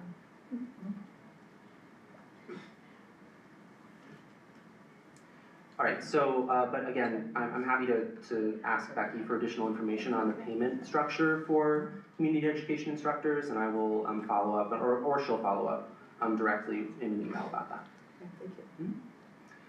Okay, so moving on to the Shen Community Fair. So many of you attended this fair. It was a big transformation this year in when it was offered. So this fair came out of the work of the Counseling Advisory Committee. And our goal, which was surrounding increasing student engagement, specifically for families that were new to the district. So you may recall this was previously referred to as the New to Shen Fair, and based on feedback that we got in previous years, we moved the event up earlier in the school year. We decoupled it from community conversations, and we renamed it the Shen Community Fair, or the Welcome Back to Shen Fair. And participation really blossomed this year. So we had over 26 school and community groups that participated, a variety of organizations in the music and art realm, athletics and intramurals, student clubs, the YMCA, the library, pretty much all of our major community groups were present. Boy Scouts and Girl Scouts were there. And our participation from our families was a major increase from previous years. So we were really happy with that result, and we're looking forward to continuing to bring this fair together with the goal again of introducing both new and existing families to the district to all of the opportunities we have to offer to increase engagement and ultimately student success. Sorry, I'm having some mouse issues. Okay, so the final piece of the presentation this evening is in regards to the Bountiful Backpack Program. So this program supports over 200 students at Shen on an annual basis and requires the district and Becky and her team to fundraise about $60,000 a year to operate this program. Becky wanted me to give a special shout out to the Shen Foundation for its continued strong support for the program, but also to the individual donors who enable the program to operate. So many people don't know that we don't receive the food for the program for free. It is purchased by the district through the regional food bank at a much lower cost than one might purchase food at the grocery store. But it does come at a cost, and it costs about $300 per student who participates in the program to offer the evening and weekend meals that are provided to families and really does meet a great need in the community. So Becky is exploring USDA certification that would enable the district to access food costs at an even lower rate. And once that certification is attained, it should lower the cost of the program, allow us to serve more students, and hopefully reduce some of that fundraising burden. In addition, the backpack program, again, solicits donations from schools, clubs, athletic teams, churches, community organizations, community members, the foundation. It's been highlighted by the CBS 6 Backpack Heroes program 2 years running. And Becky and her team go to community events like Winterfest and the 75th anniversary celebration to share knowledge about the program, but also allow people to donate. So this data shows you. Don't roll over the pickleball up there. Oh, Matt, oh, come on now, sorry. hold up now, she's going to put her pickleball fundraiser together. You know, Matt, do I not roll missed over that note in my 2-hour window to prepare for this presentation. And I am deeply sorry for missing pickleball. So final piece of data here. So this just shows you by month how much money the program raises. So the biggest chunk of donations coming in October and June from specific events that enable those donations. But again, there's constant fundraising throughout the year to support the backpack program, which again benefits over 200 Shen families each year. Any questions? Okay, thank you very much. And do you want me to keep this since we're moving on to the? It's up to Vicki and the coaches, do they want to drive or not?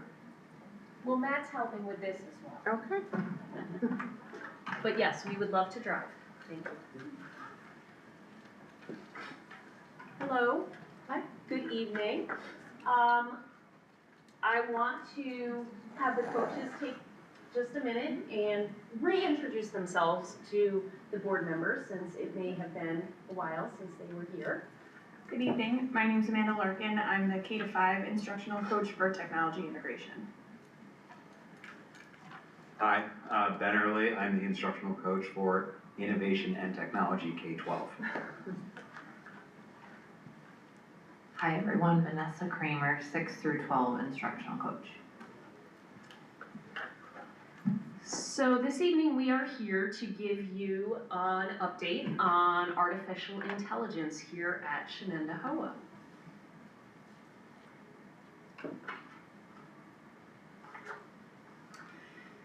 The slide here that you see is the membership of our AI ad hoc committee. And as you can see, it has leaders from across the district, from DLST to our academic administrators, our building leaders, as well as our coaches who serve in their roles as teachers on special assignment.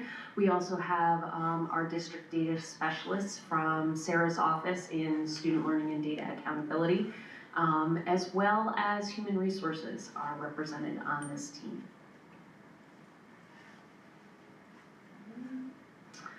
And Matt, Board of Ed policy.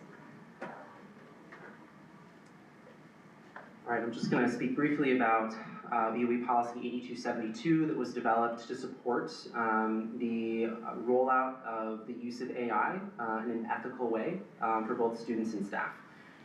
So this policy was developed last year and has been fully implemented this school year with 3 specific goals. First, an alignment with our district goals, especially around reducing bias and ensuring equitable access to resources, as well as an alignment with the district's academic integrity policy. So as you can imagine, when you think about student use of AI, there is certainly the possibility for students to use it inappropriately. And so something that you're going to hear about later in the presentation is the work of the district AI coordinators who developed lessons that all students in the district participated in this year related to the ethical use of AI. And we've also put in place some guardrails to ensure that student access to AI is both monitored and somewhat restricted in the school setting. So the second goal is an acknowledgement of the risks and limitations of AI. So if you've ever used ChatGPT or Google Gemini, you've probably seen this phrase hallucinations, where AI will invent something that's completely untrue in relation to a prompt or a query that you are giving it. So when using AI, the district policy encourages checking the facts and making sure that the output of the AI is accurate. Not just taking it at face value, and also being aware of copyright issues. AI tools sometimes will use copyrighted material without sourcing it appropriately, and so again, just being aware of the sources behind that information. And lastly, related to the board policies, emphasis on data privacy and security. So we've talked many times at board meetings about Ed Law 2D, which is a law that protects student data privacy, as well as FERPA, which does the same thing. So when we use Google Gemini within the district, it is part of what's known as a walled garden. So the data that we put into it does not go out into the broader AI universe. It stays within Shen's Google Gemini only. It's not used to train the language model, and therefore, if we put protected student data into it for data analysis or something along those lines, as long as we're using our Shen Gmail accounts, that is protected by Shen's Ed Law 2D agreement with Google.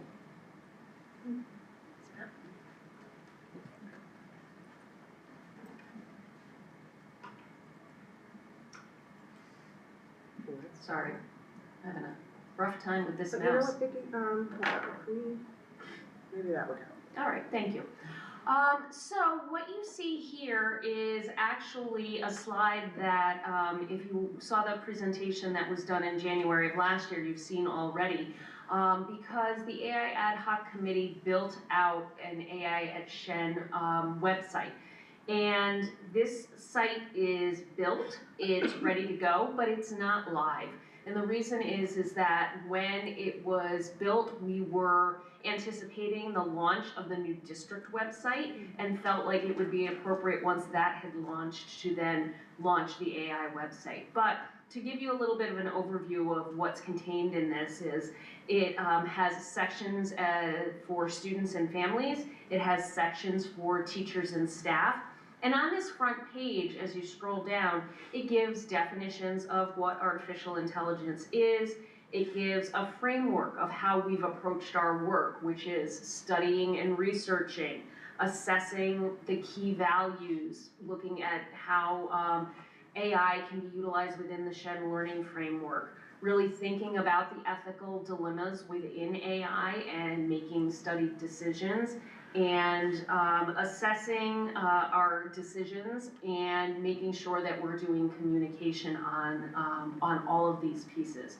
Additionally, it has our vision for where we'd like to see use of AI going and frequently asked questions. So we are at a point where just with taking one look again to make sure that everything is as up to date as it needs to be, this website is ready to be released to public.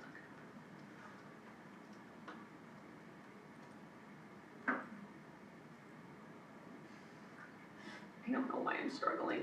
The mouse is not my friend. I don't know what. Thank you. Welcome. Super. Back one.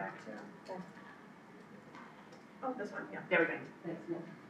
Thanks. So this slide might also look familiar to you from last year because we are still using Magic School as our primary educational AI tool since we've onboarded it in January of 2024. So I think that speaks volumes. Teachers get inundated with things all of the time, and the fact that we are sticking with a tool consistently to allow the rollout of professional development over time allows teachers and staff to really hone their craft within this tool.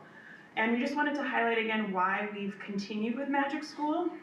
One of the best uses of Magic School is it integrates the best AI large language models on the back end, such as using Gemini, ChatGPT, or even Claude to get the greatest outputs for the tools that they have built out, the 80+ tools.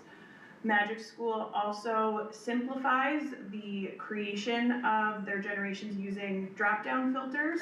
So there is a nuance to prompting, and one of the missions of Magic School is to ease using AI with teachers by giving them those predetermined filters and really doing all of the back-end prompting themselves, which saves teachers time. And it's really the mission of Magic School to ease the burnout of teachers by having a simple and effective tool that they can integrate easily into their practice. And then finally, one of the reasons why we've continued to stay with Magic School is we've expanded the use into the classroom with Magic Student, and it gives teachers that walled garden experience of giving specific tools for students in a way that they can structure the environment so it's not essentially a free-for-all for students. But really our final commitment to sticking with Magic School is the fact that they are highly receptive to the feedback that we provide them, and they continue to update. Their platform really aligns with our policy goals, thinking about deeper web searches so that those hallucinations don't continue to occur when both teachers and students are prompting in the platform, as well as giving teachers a more insightful student usage and insights page, even developing learning goals as students work through the platform as well. So we really feel like Magic School continues to develop themselves as a platform and is really showing us that they are committed to learning all of the nuances and the new things that come about with AI, but being very receptive and comprehensive when they make their changes. And knowing that, Ben and Vanessa are going to share some of the tools in the platform. They're so receptive that we're meeting with the CEO in a couple of weeks because we have reviewed some of their outputs on the teacher side and we're not happy with them. So I think this is a home run for us. These are the AI Magic School teacher tools that are the most commonly used right now. And Amanda says the drop-down filters, when you're chatting with an AI, you really have to tell them who you are as a person, what your aim is, who your recipients are, your tone or theme. And for us, Magic School does this, the teachers just have to fill in blanks. Like, I want a lesson on percentages for 6th grade students. My class is very hands-on and they're very receptive to like social media. It will give you a lesson plan outlined with all of your input in it. So this is some that are very popular, the lesson planner, which is awesome too because we can customize it using the Danielson rubric parameters for the staff and our STA lesson plan that's approved. We can feed those things into it. The report card comments very popular at the elementary school level where they're writing a lot of information about our students, writing feedback, and Raina, who is basically me and a computer, I guess. She's Magic School's instructional coach. So if they don't have a thought partner or me or Ben or Amanda or any other coach in the district, she is giving them insight on how to improve their craft, any sort of professional development task. And then one of the things we like best about this platform is that it has this whole side of it that is student facing. So there are a lot of AI platform options out there. They're really kind of right now directed at what the teacher is using that in order to increase efficiency. Their great ability is to have students interacting with an AI in a very controlled space.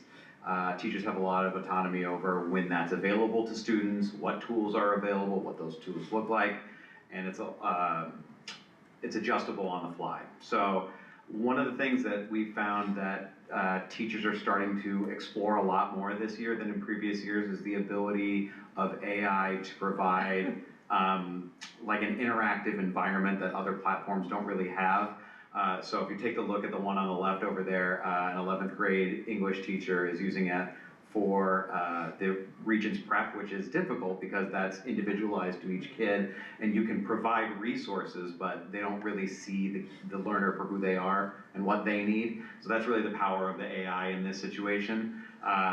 The consequences of nicotine or the Women's History Month thing, you can set up a chat bot with very specific parameters, so you can speak to a woman of historical import, and the AI will present itself as that person. You can work on interview skills. There's really a lot of really creative things that you can do with it. And a group that's really taken this and kind of flown with it too is our Teachers of L's. So, oh no, don't cancel on me. I think that board's about to. If you could hit cancel. Thank you so much. So they have a running language tutor, or they can be subject specific. So, teach the student who only speaks Brazilian Portuguese about an upcoming test in economics. And it will integrate both those things. And as anybody who's interacted with RLs before knows, you really need to walk a fine line between the language support and also the content support, which an AI will allow them to do, which really no other kind of platform is going to be able to provide for them. It's me? No, it's you. It's somebody.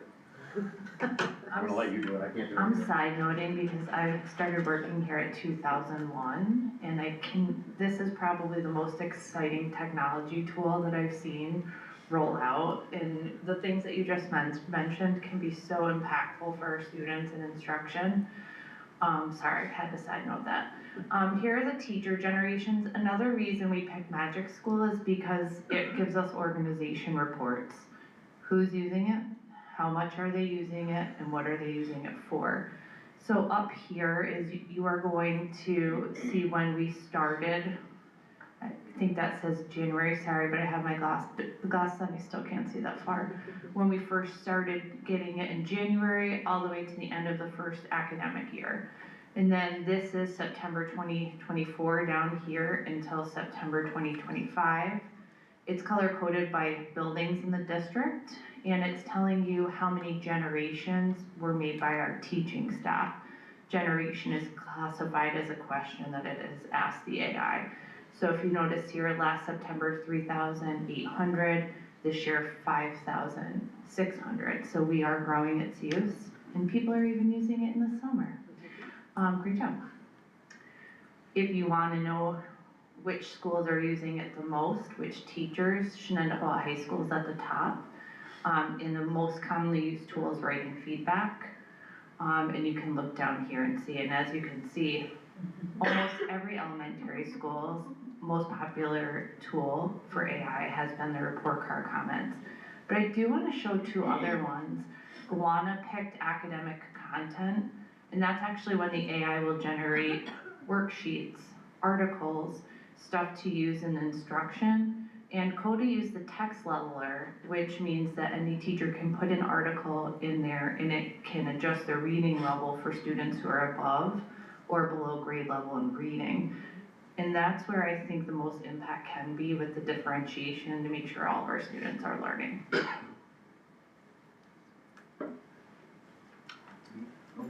Okay, so in addition to Magic School, so Google really blindsided us not that long ago by making Google for Education licenses include Gemini, which is their proprietary AI. So that proved to be a blessing in disguise because the way that it's integrated is within Google Classroom, which is like the learner management tool that many of the teachers in the district use, and there's now a button right on there. It's like clip the little sidebar that you would see if you were in Google Classroom. There's a Gemini tab right there. So I think a lot of teachers that were very reticent to explore AI, because it's embedded in something they already use, the hurdle to try it out became much lower. So just with Vanessa and Amanda and I, just through the beginning part of this year, the number of teachers, and I've been in the district a long time, that I would not have expected to be kind of on the pioneering end of this, that are there, has been amazing because they see that every day. You know, so they're using it in really creative ways. It's available both through the Google Classroom space. There's also an app, so if you've ever integrated with ChatGPT, that app side looks a lot like that interface. It's still in the same way that Vanessa brought up before, or I'm sorry, Amanda brought up before, it's under a data privacy agreement, so student identifiable information can't leave that kind of safe space, which makes it a really great place to work with data manipulation or kind of individualized content for students in a way that you really couldn't do in other situations.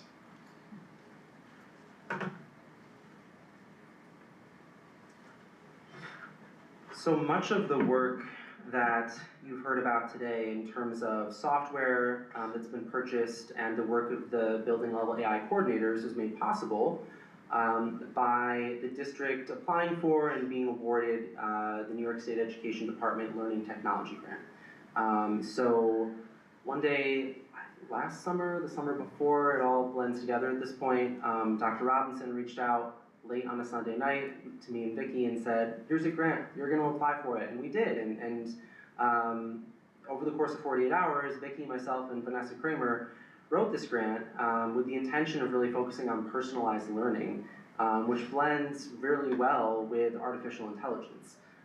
So after a few iterations, when we submitted the grant, the focus was on using most of the funds to bring on a district or a building level AI coordinator, so a teacher who is being trained in the use of AI and able to provide professional learning to other teachers to train them how to use AI to benefit students and benefit instruction, putting one of those people in every building. So each of our elementary schools has one AI coordinator. Our middle schools have 9, I believe, AI coordinators, and the remainder are at the high school. There's 8 at the high school. So through the work of these coordinators, the district has been able to train, at this point, almost every teacher in the district in the basic use of ethical use of AI to support high quality instruction. This grant has 3 phases. So phase 1 was from January to June of 2025, and we really planned for how we were going to go about the next 2 school years during that time. We got together with the AI coordinators, but there was some summer work, we developed lessons and PD, and right now we're in phase 2, where the coordinators are delivering high quality professional development on the use of AI as an instructional tool. And next year, in the final year of the grant, is phase 3, where we will continue to expand and providing this knowledge to teachers and students. We are documenting and memorializing our work and making it available for educators across New York State on a public website that will be live soon, if it's not already. And then we will present at a conference 2 summers from now. The state ed hosts for all of the statewide recipients of the grant. The grant provided the district with $300,000. We used the grant to purchase Gemini licenses, Magic School, and to pay our AI coordinators for their time, summer work, and to pay for substitute costs.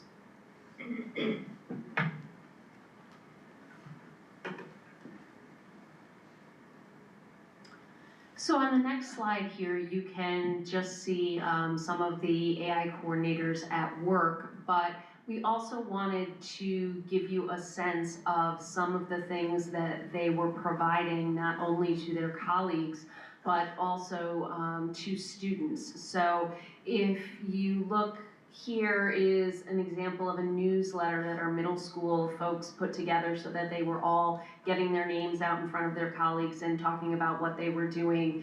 A real simple one here, thumbs up or down if you've ever asked Alexa to play music. That was part of one of the tests, the assessments that they were giving to elementary students to start explaining that they are using artificial intelligence in their daily life. The AI, the smart way, is a graphic that they came up with, that the goal is that the coordinators want to make posters of that so that in schools, within classrooms, students will always have those reminders about the ethical use of AI and what are appropriate uses of it. So those are just some of the things that they've come up with so far, and we're really excited to continue the work with them. Ben, did you want to talk about professional learning for operational? Well, actually, I can do it. Okay. I'm up here.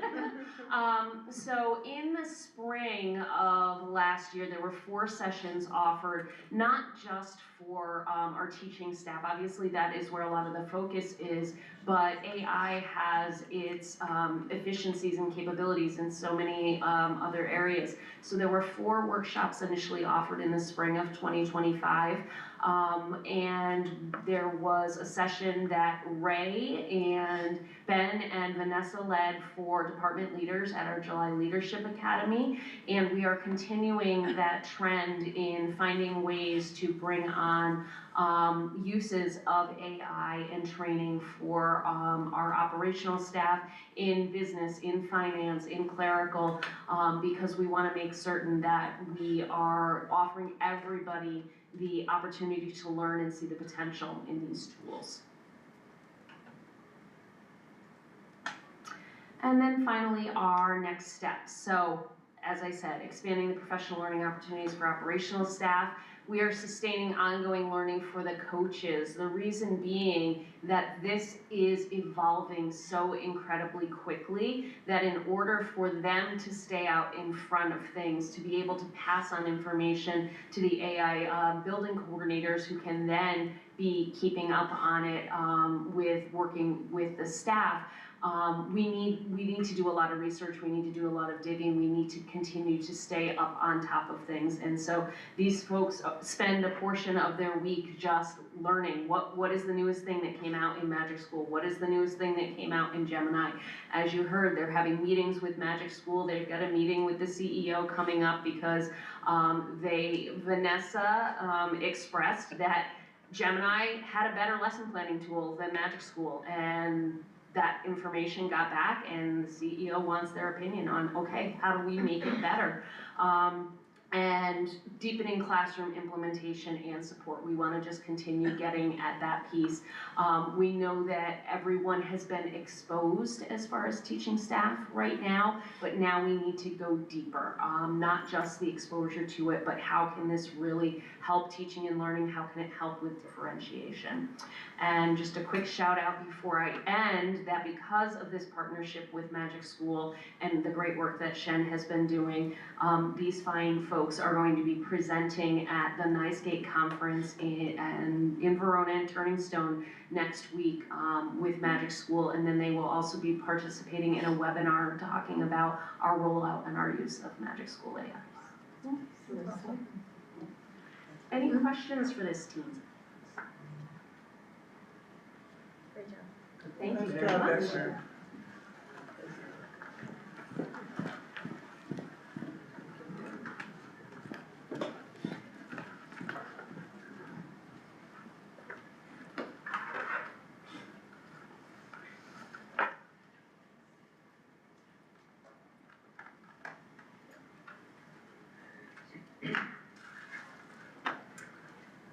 Thank you again to our coaches and Matt and Vicki for the work that they've done to keep us up to date and current with our AI practices and our district AI ad hoc committee. I can now turn it over to you, Board President Stevenson. Thank you. Okay, so as we talked about a few over the last couple of meetings as well, as everybody may remember, especially my board colleagues around the table, on October 21st, BOE member Mrs. Gustin Miller submitted a letter of resignation. From there, we started to discuss. Nobody wants to hear me talk now? Everybody's like, what is that, guys?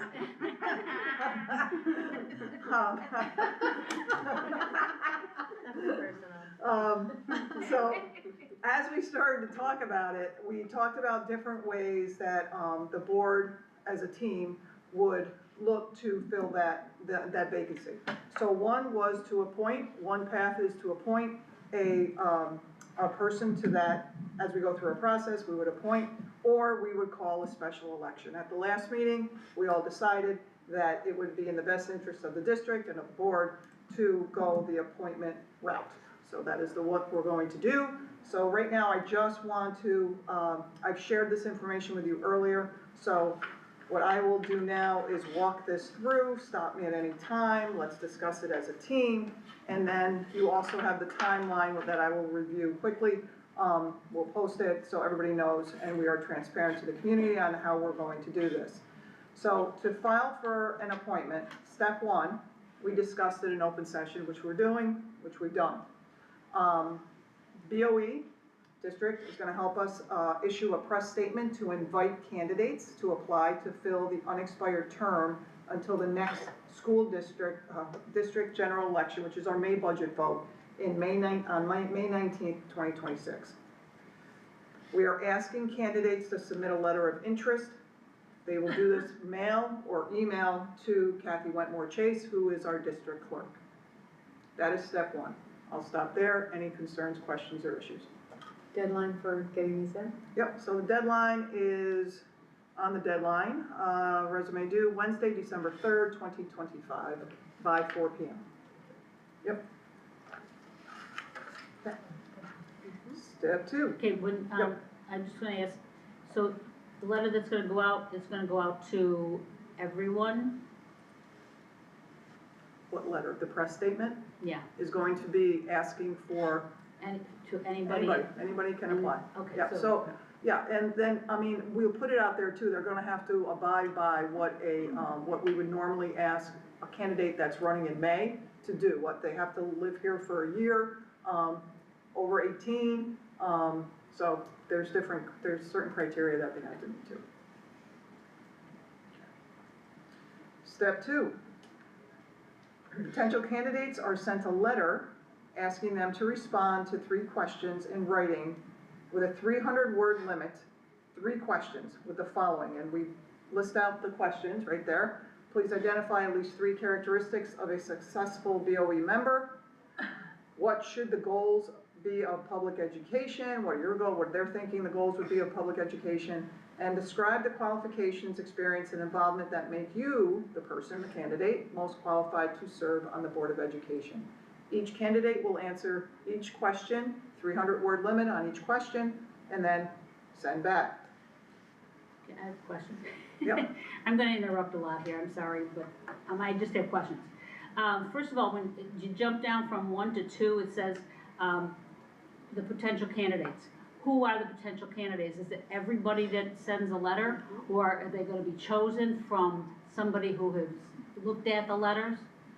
Anybody that meets the criteria and sends in a letter of Okay, so how are interest we can gonna do know that. who is deciding that, and how is it being decided? Who's gonna do the checking, the vetting? When is that gonna happen? And so that we know who we can actually have as a potential candidate. So anybody that sends in a letter Yeah. will get, that's gonna go to the district clerk. Kathy Wentmore Chase will oversee the process. So and she's she gonna will- read all the papers, and make a Yep. decision. Yeah. Okay, well, I have a concern with that, but I'm not sure exactly if it's a legitimate concern. From the education rules and regulations I thought that the board is the one who has to decide the candidates. At the end of, as we go through, we will be deciding the candidate, but you have to allow for people, if they're interested in being a candidate, we have to allow an open But if process. we've got somebody in the district who's going to pick the potential No, candidates. Kathy's just checking to make sure they're over 18 and they live in the district. Yeah, they meet the So- criteria, the basic criteria Right. that, Yeah. to be a So we- candidate. So we could have, okay, I'm just gonna throw it out, 20 people. You know, It's possible. have everything we need to get there. And so all 20 of those people, how many there are, will then answer these 3 questions. Okay? And I have some information on that I'd like to look at. Question number 3 is excellent, absolutely excellent, I think. Because it goes right to the heart of the person, the candidate himself. It's not general, it's very specific. I look at the other 2, and I'm concerned that information is very general, and it doesn't get to the person. First question, identify 3 characteristics of successful board members. Not a problem. Go to any newspaper, go to the SED site, look it up, find information, jot it down, and send it as yours. You can do that. It's not getting into the person that I don't think. I think it needs to be a deeper question. So think of this, when somebody runs for the board and wants to run for the board up front, all they have to do is write on a piece of paper a little bit of background about themselves and what they want, why they want to do it. That's it. But that doesn't answer it. There's nothing here that says why you want This is actually more stringent. You have to be able to allow them, so I don't want to No, speak for you're everybody, right, but to allow them to say what they need. Yeah, Their question doesn't. remember, you've got a general population, right? Somebody that may not have ever been on a board before but wants to do this, so you have to keep it in a general kind of way that people want to be part of it, and if they feel they want to, these are, in my opinion, anybody please speak up, that they are able to answer this and not be so put on, because they might not have ever been on a Board of Education. Could they possibly answer a question that says, why do you wanna be on the board? So I just wanna draw, sorry, Carla, I just wanna draw your attention to the bullet after the questions, right? So your concern is who's going to review them? You all are going to review them. You are going to review these submittals to determine your top 3 based on the answers to the questions and the resume that's presented. But the district clerk is only making sure that we are putting in front of you eligible, qualified people to participate. So you do have a say in who you bring forward. Remember, like, we're going to look at potentially a large number of people. You could bring forward the top 3 that each of the board members submit. So as you think about the process, you're not gonna get all your answers here, right? No. This is like, we would think of it internally as a screening process, right? Like, do they meet the minimum qualifications? Do they express general ideas and understanding about what they're about to get involved in? And then we're able to make a decision about whether to bring them forward, is how I would think of it. Okay, so I'm still, okay, that's one whole chunk right there, that's perfect, I get that, I understand that. I'm still questioning, 3 characteristics of successful board members. Well, they haven't been board members yet, they have to go research, they can ask questions, find out what good board members are. But we don't have any information on why they even wanna be a board member. So I think maybe, Carla, if you have suggestions for alternate questions or maybe additional questions, maybe you could frame them and then send them to you, and then maybe we could talk about that. Okay, that's, Just so we can yeah. move on. We're on a tight, we are, Yeah. And I if haven't we look at the, I because we need to get this out, Maybe so. just suggest something Yep, and then. Yep, agreed. So what's the timeline? Yeah, again because for I getting it also out? said for Just submitting the it. goals of public education, Oh, same I thing, you like that. can go look it Sure. up anywhere and it doesn't show us. It's part of it. It's not. It's part of it, yeah. Jeez, I did not see it, okay. So It's would we one be day. able to have a discussion on the So, question? yes, you're going to, that screening process, once we get to this step 2, is where the board will become involved. Okay? Once the information comes back, then we, as a board, each board member is going to review the answers separately and submit their top 3 choices of candidates back to Kathy Wentmore Chase. So Okay. you're gonna review everything that comes But back. I'm looking at the questions before they're even given out. All right, And that's So, my right, concern. so you can offer some, I mean, if you don't have anything specific that you wanna offer now, maybe offer. I do, I have 2 questions I can give you right now, but, you know, Go I can ahead, give it to go you ahead and share afterwards. Go ahead and share them. The first one is, what motivated you to apply for this position? That's not on here, but that's my question, to fill in 1 or 2. The other one about, where it says, what should be the goals of public education? Well, that's another one of those things, you can just look it up and find out what people are saying and then put something together. That doesn't tell me that the person has got a feeling for that, has some information. So that might look more at what do you think Shen needs to do with education, or something, take it from Shen rather than just the world.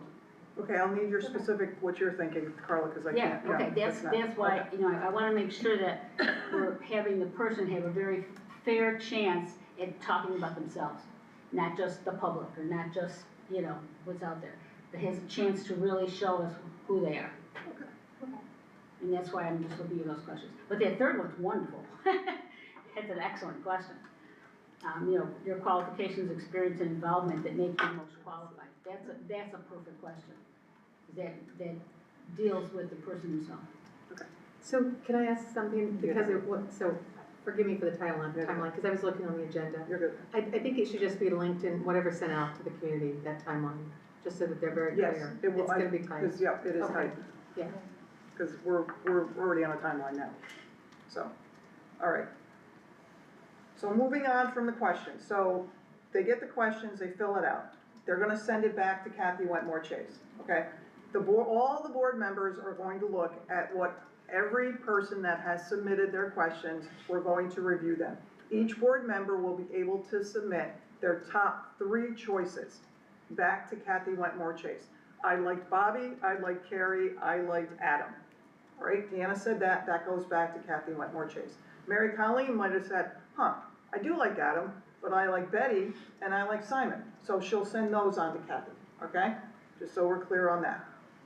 If there are less than 3 candidates, we will interview all 3, okay? That's the threshold is 3. That makes sense, why not, right?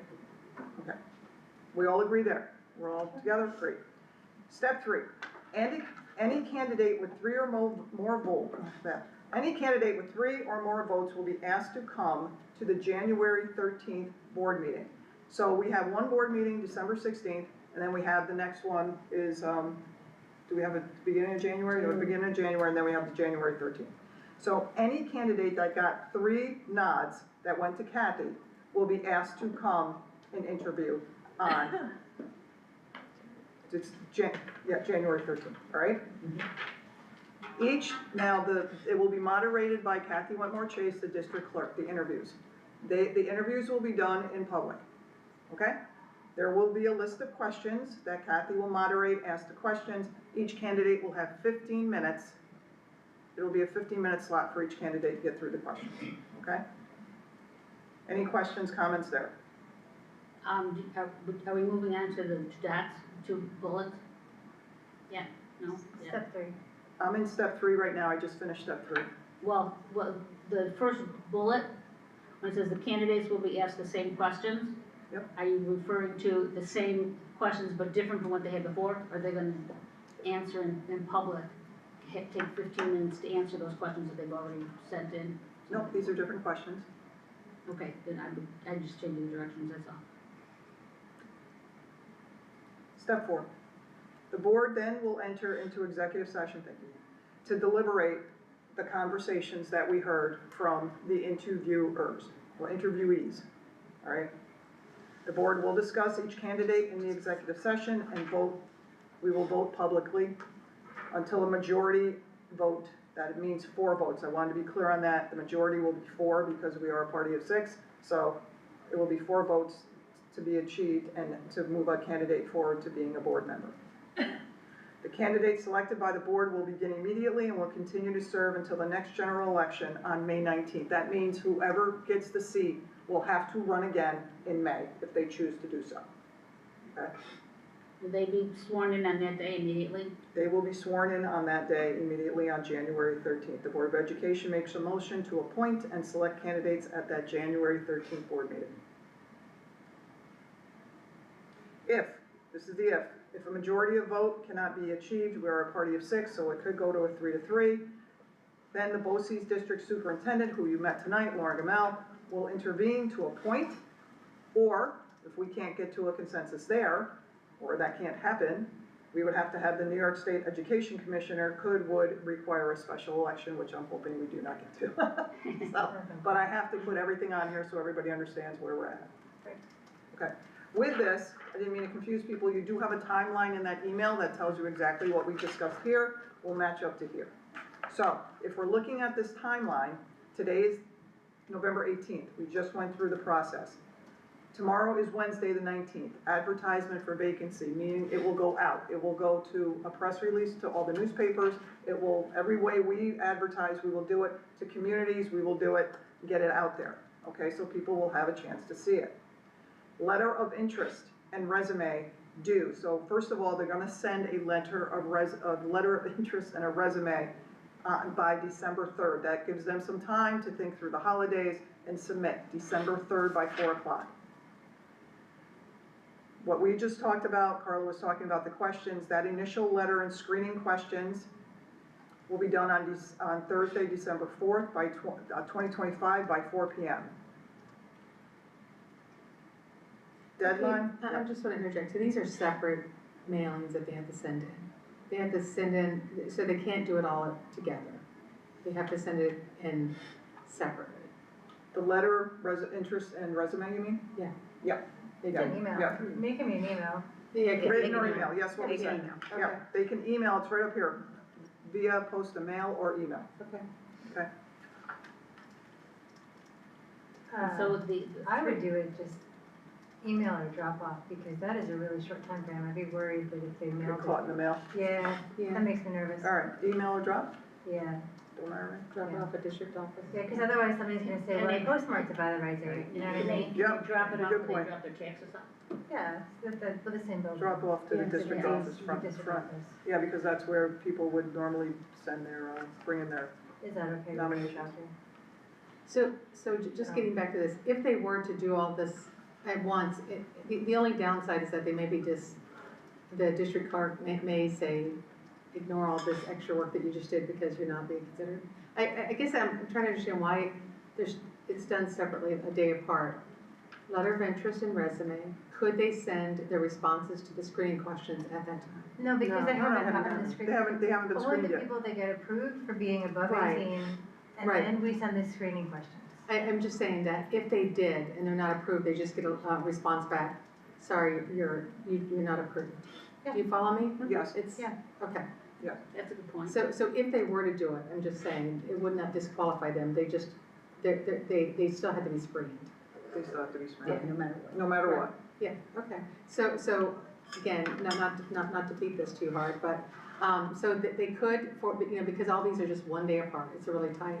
They could hit the third, give everything, wait to hear back, even though they've submitted everything, just to be sure that everything's in. And then this 11th is for everyone that has received the okay. Yes, and they're So- gonna answer the question. So if they don't get the okay, if they don't submit by the 4th, they have no chance of getting the okay by December 11th, if they submit everything by December 11th. This is, just for those who slipped through, for whatever reason, this is like the concern even about the mailing. Because you have these very specific things that you want them to submit, or I say we want them to submit, I'm sorry, I don't mean to say you. So the letter of interest and resume, and then the very next day we say, send initial letter. That's not them, it's us. Okay, so we're one day later, okay, when you say us. Kathy Wentmore Chase. So Kathy will send on December 4th a response back, so that's when she has to respond back. Yes. Okay, so this is, She'll read everything and so she's gonna do the checking on the 3rd. Everything has to be in by 4 PM so that she can then respond back the next day to say, you're good to go. And then they send the rest of the material. Correct. Okay. Okay, so then that puts us in a timeline for the questions here, because they have to have the questions to send out. So we have to discuss them somehow, someone. Well, it does give us plenty of time, actually, if there's a, Yeah, well, we gotta give them to them before the board. we're at the 18th of November right now. That's all. That's 2 weeks, because you got Thanksgiving in the middle there. Besides, I'm just saying that, do we want to set up some, do you want to do a Zoom thing where we talk about it, or do you want me to just give you the questions I'm thinking of? Why don't so you give me can the think- questions, Yeah. I think we're. Okay, we're I'll good do enough that. to I'll figure it send out. it to the whole board. Yep. All of us. That's fine. Okay, that works. Just to see if, if there's any questions, if that makes sense. Okay. So I've gone through the process. Is there any further questions or thoughts? I did ask before the meeting about the 13th. About what time Yeah. do January we 13th. want to start those interviews? Early, because it's a board meeting too, so. Right. it depends on your number of applicants too. We could, we could tentatively say 3? You say 3 or 4?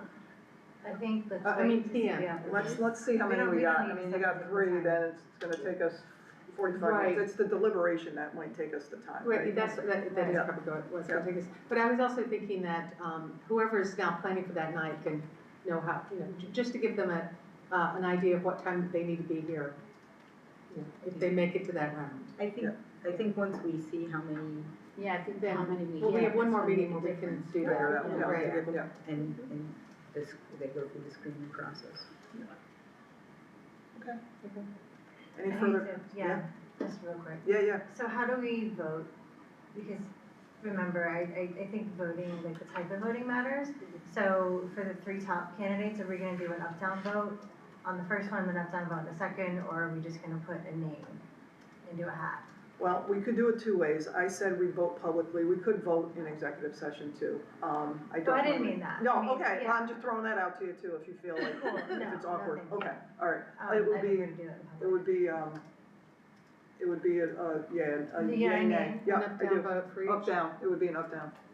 For each one? Yep. So Or kinda- we could go around and say, you could do it the other Or we way. could put a name, right? But We Yeah. could do Say that nay, too, yeah. so it's not awkward for people. Yeah, I don't Yeah. know. I'm all about that, because I don't want it to feel, Well, I don't want it to feel bad either. Exactly. You know, someone's gonna win. yeah. It's weird because with like the up-down vote, it almost seems like the first person that goes has the best chance. You know, like especially if they're all good candidates, then it ends up Yes. being like, well, you're a good candidate, so we're gonna say yes, but you're also a good candidate. So we would have said yes if you had gone first. So, I don't know. Yeah. And we don't have to Could we decide do now, that, but- put a name in the hat, see if there's a tie? The thing is, if there's a tie, we're down to 2, right? So, I mean, if there's 3. Maybe, yeah. Maybe if we need I don't think, one we're final not, we're not question. doing a name and a hat, we're saying names, I'm not gonna be Yeah. secretive about No, it. I'm just, Yeah. I'm building on your example, that's all. Yeah, Yeah, okay, yeah, we can do that. okay. Well, we can think about that, because we're not there yet, so we got time to think about that. Sorry. A little bit. Yeah, but You're I fine, think that you're that fine. No, it's fine, it's fine, it's good. Thank you. I think All we're right, good. of course, all right. Thanks. Everybody else Yeah, good? thanks for your hard work on this, Yeah. Yeah. it seems like it was a. I didn't like, I mean, I was hell bent because the process, the last time we did it, just was, like, I used the word wonky, because that's what it was. This is good, I wasn't Yeah, there this last is time, good. this is good. All right. Okay, so now moving on to action items. As I say, I'll put the yes pedal now. All right, now, A, BOCES purchase, NERIC equipment purchase for IMS. This is the 46,000 that we usually do this in June, but I think NERIC was audited, so it delayed it, so that's why we're seeing it now. But, it's 46,000 to do BOCES, the purchase for the NERIC equipment. So, with that, can I get a motion? Naomi's first. Petra was second, all in favor, motion passes. Capital project, you heard it tonight, all the change order, well, 2 change orders, that are going forth, all for Atrea, so happy about that, but good amount of money, but we have to do it, so, can I get a motion? Andrea's first, Naomi's second, all in favor, motion passes. Okay, who's doing my staffing recommendations now?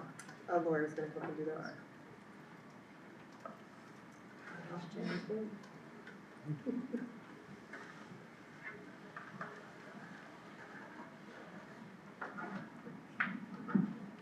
Good evening again.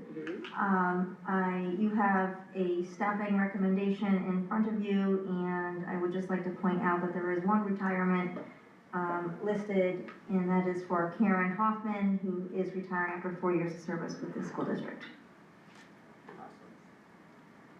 Thank you, Ms. Penna. Congratulations to Karen, and I hope she has a wonderful, awesome Part B land. Okay, with that, can I get a motion on staffing? Carlos first, Andrea second. All in favor?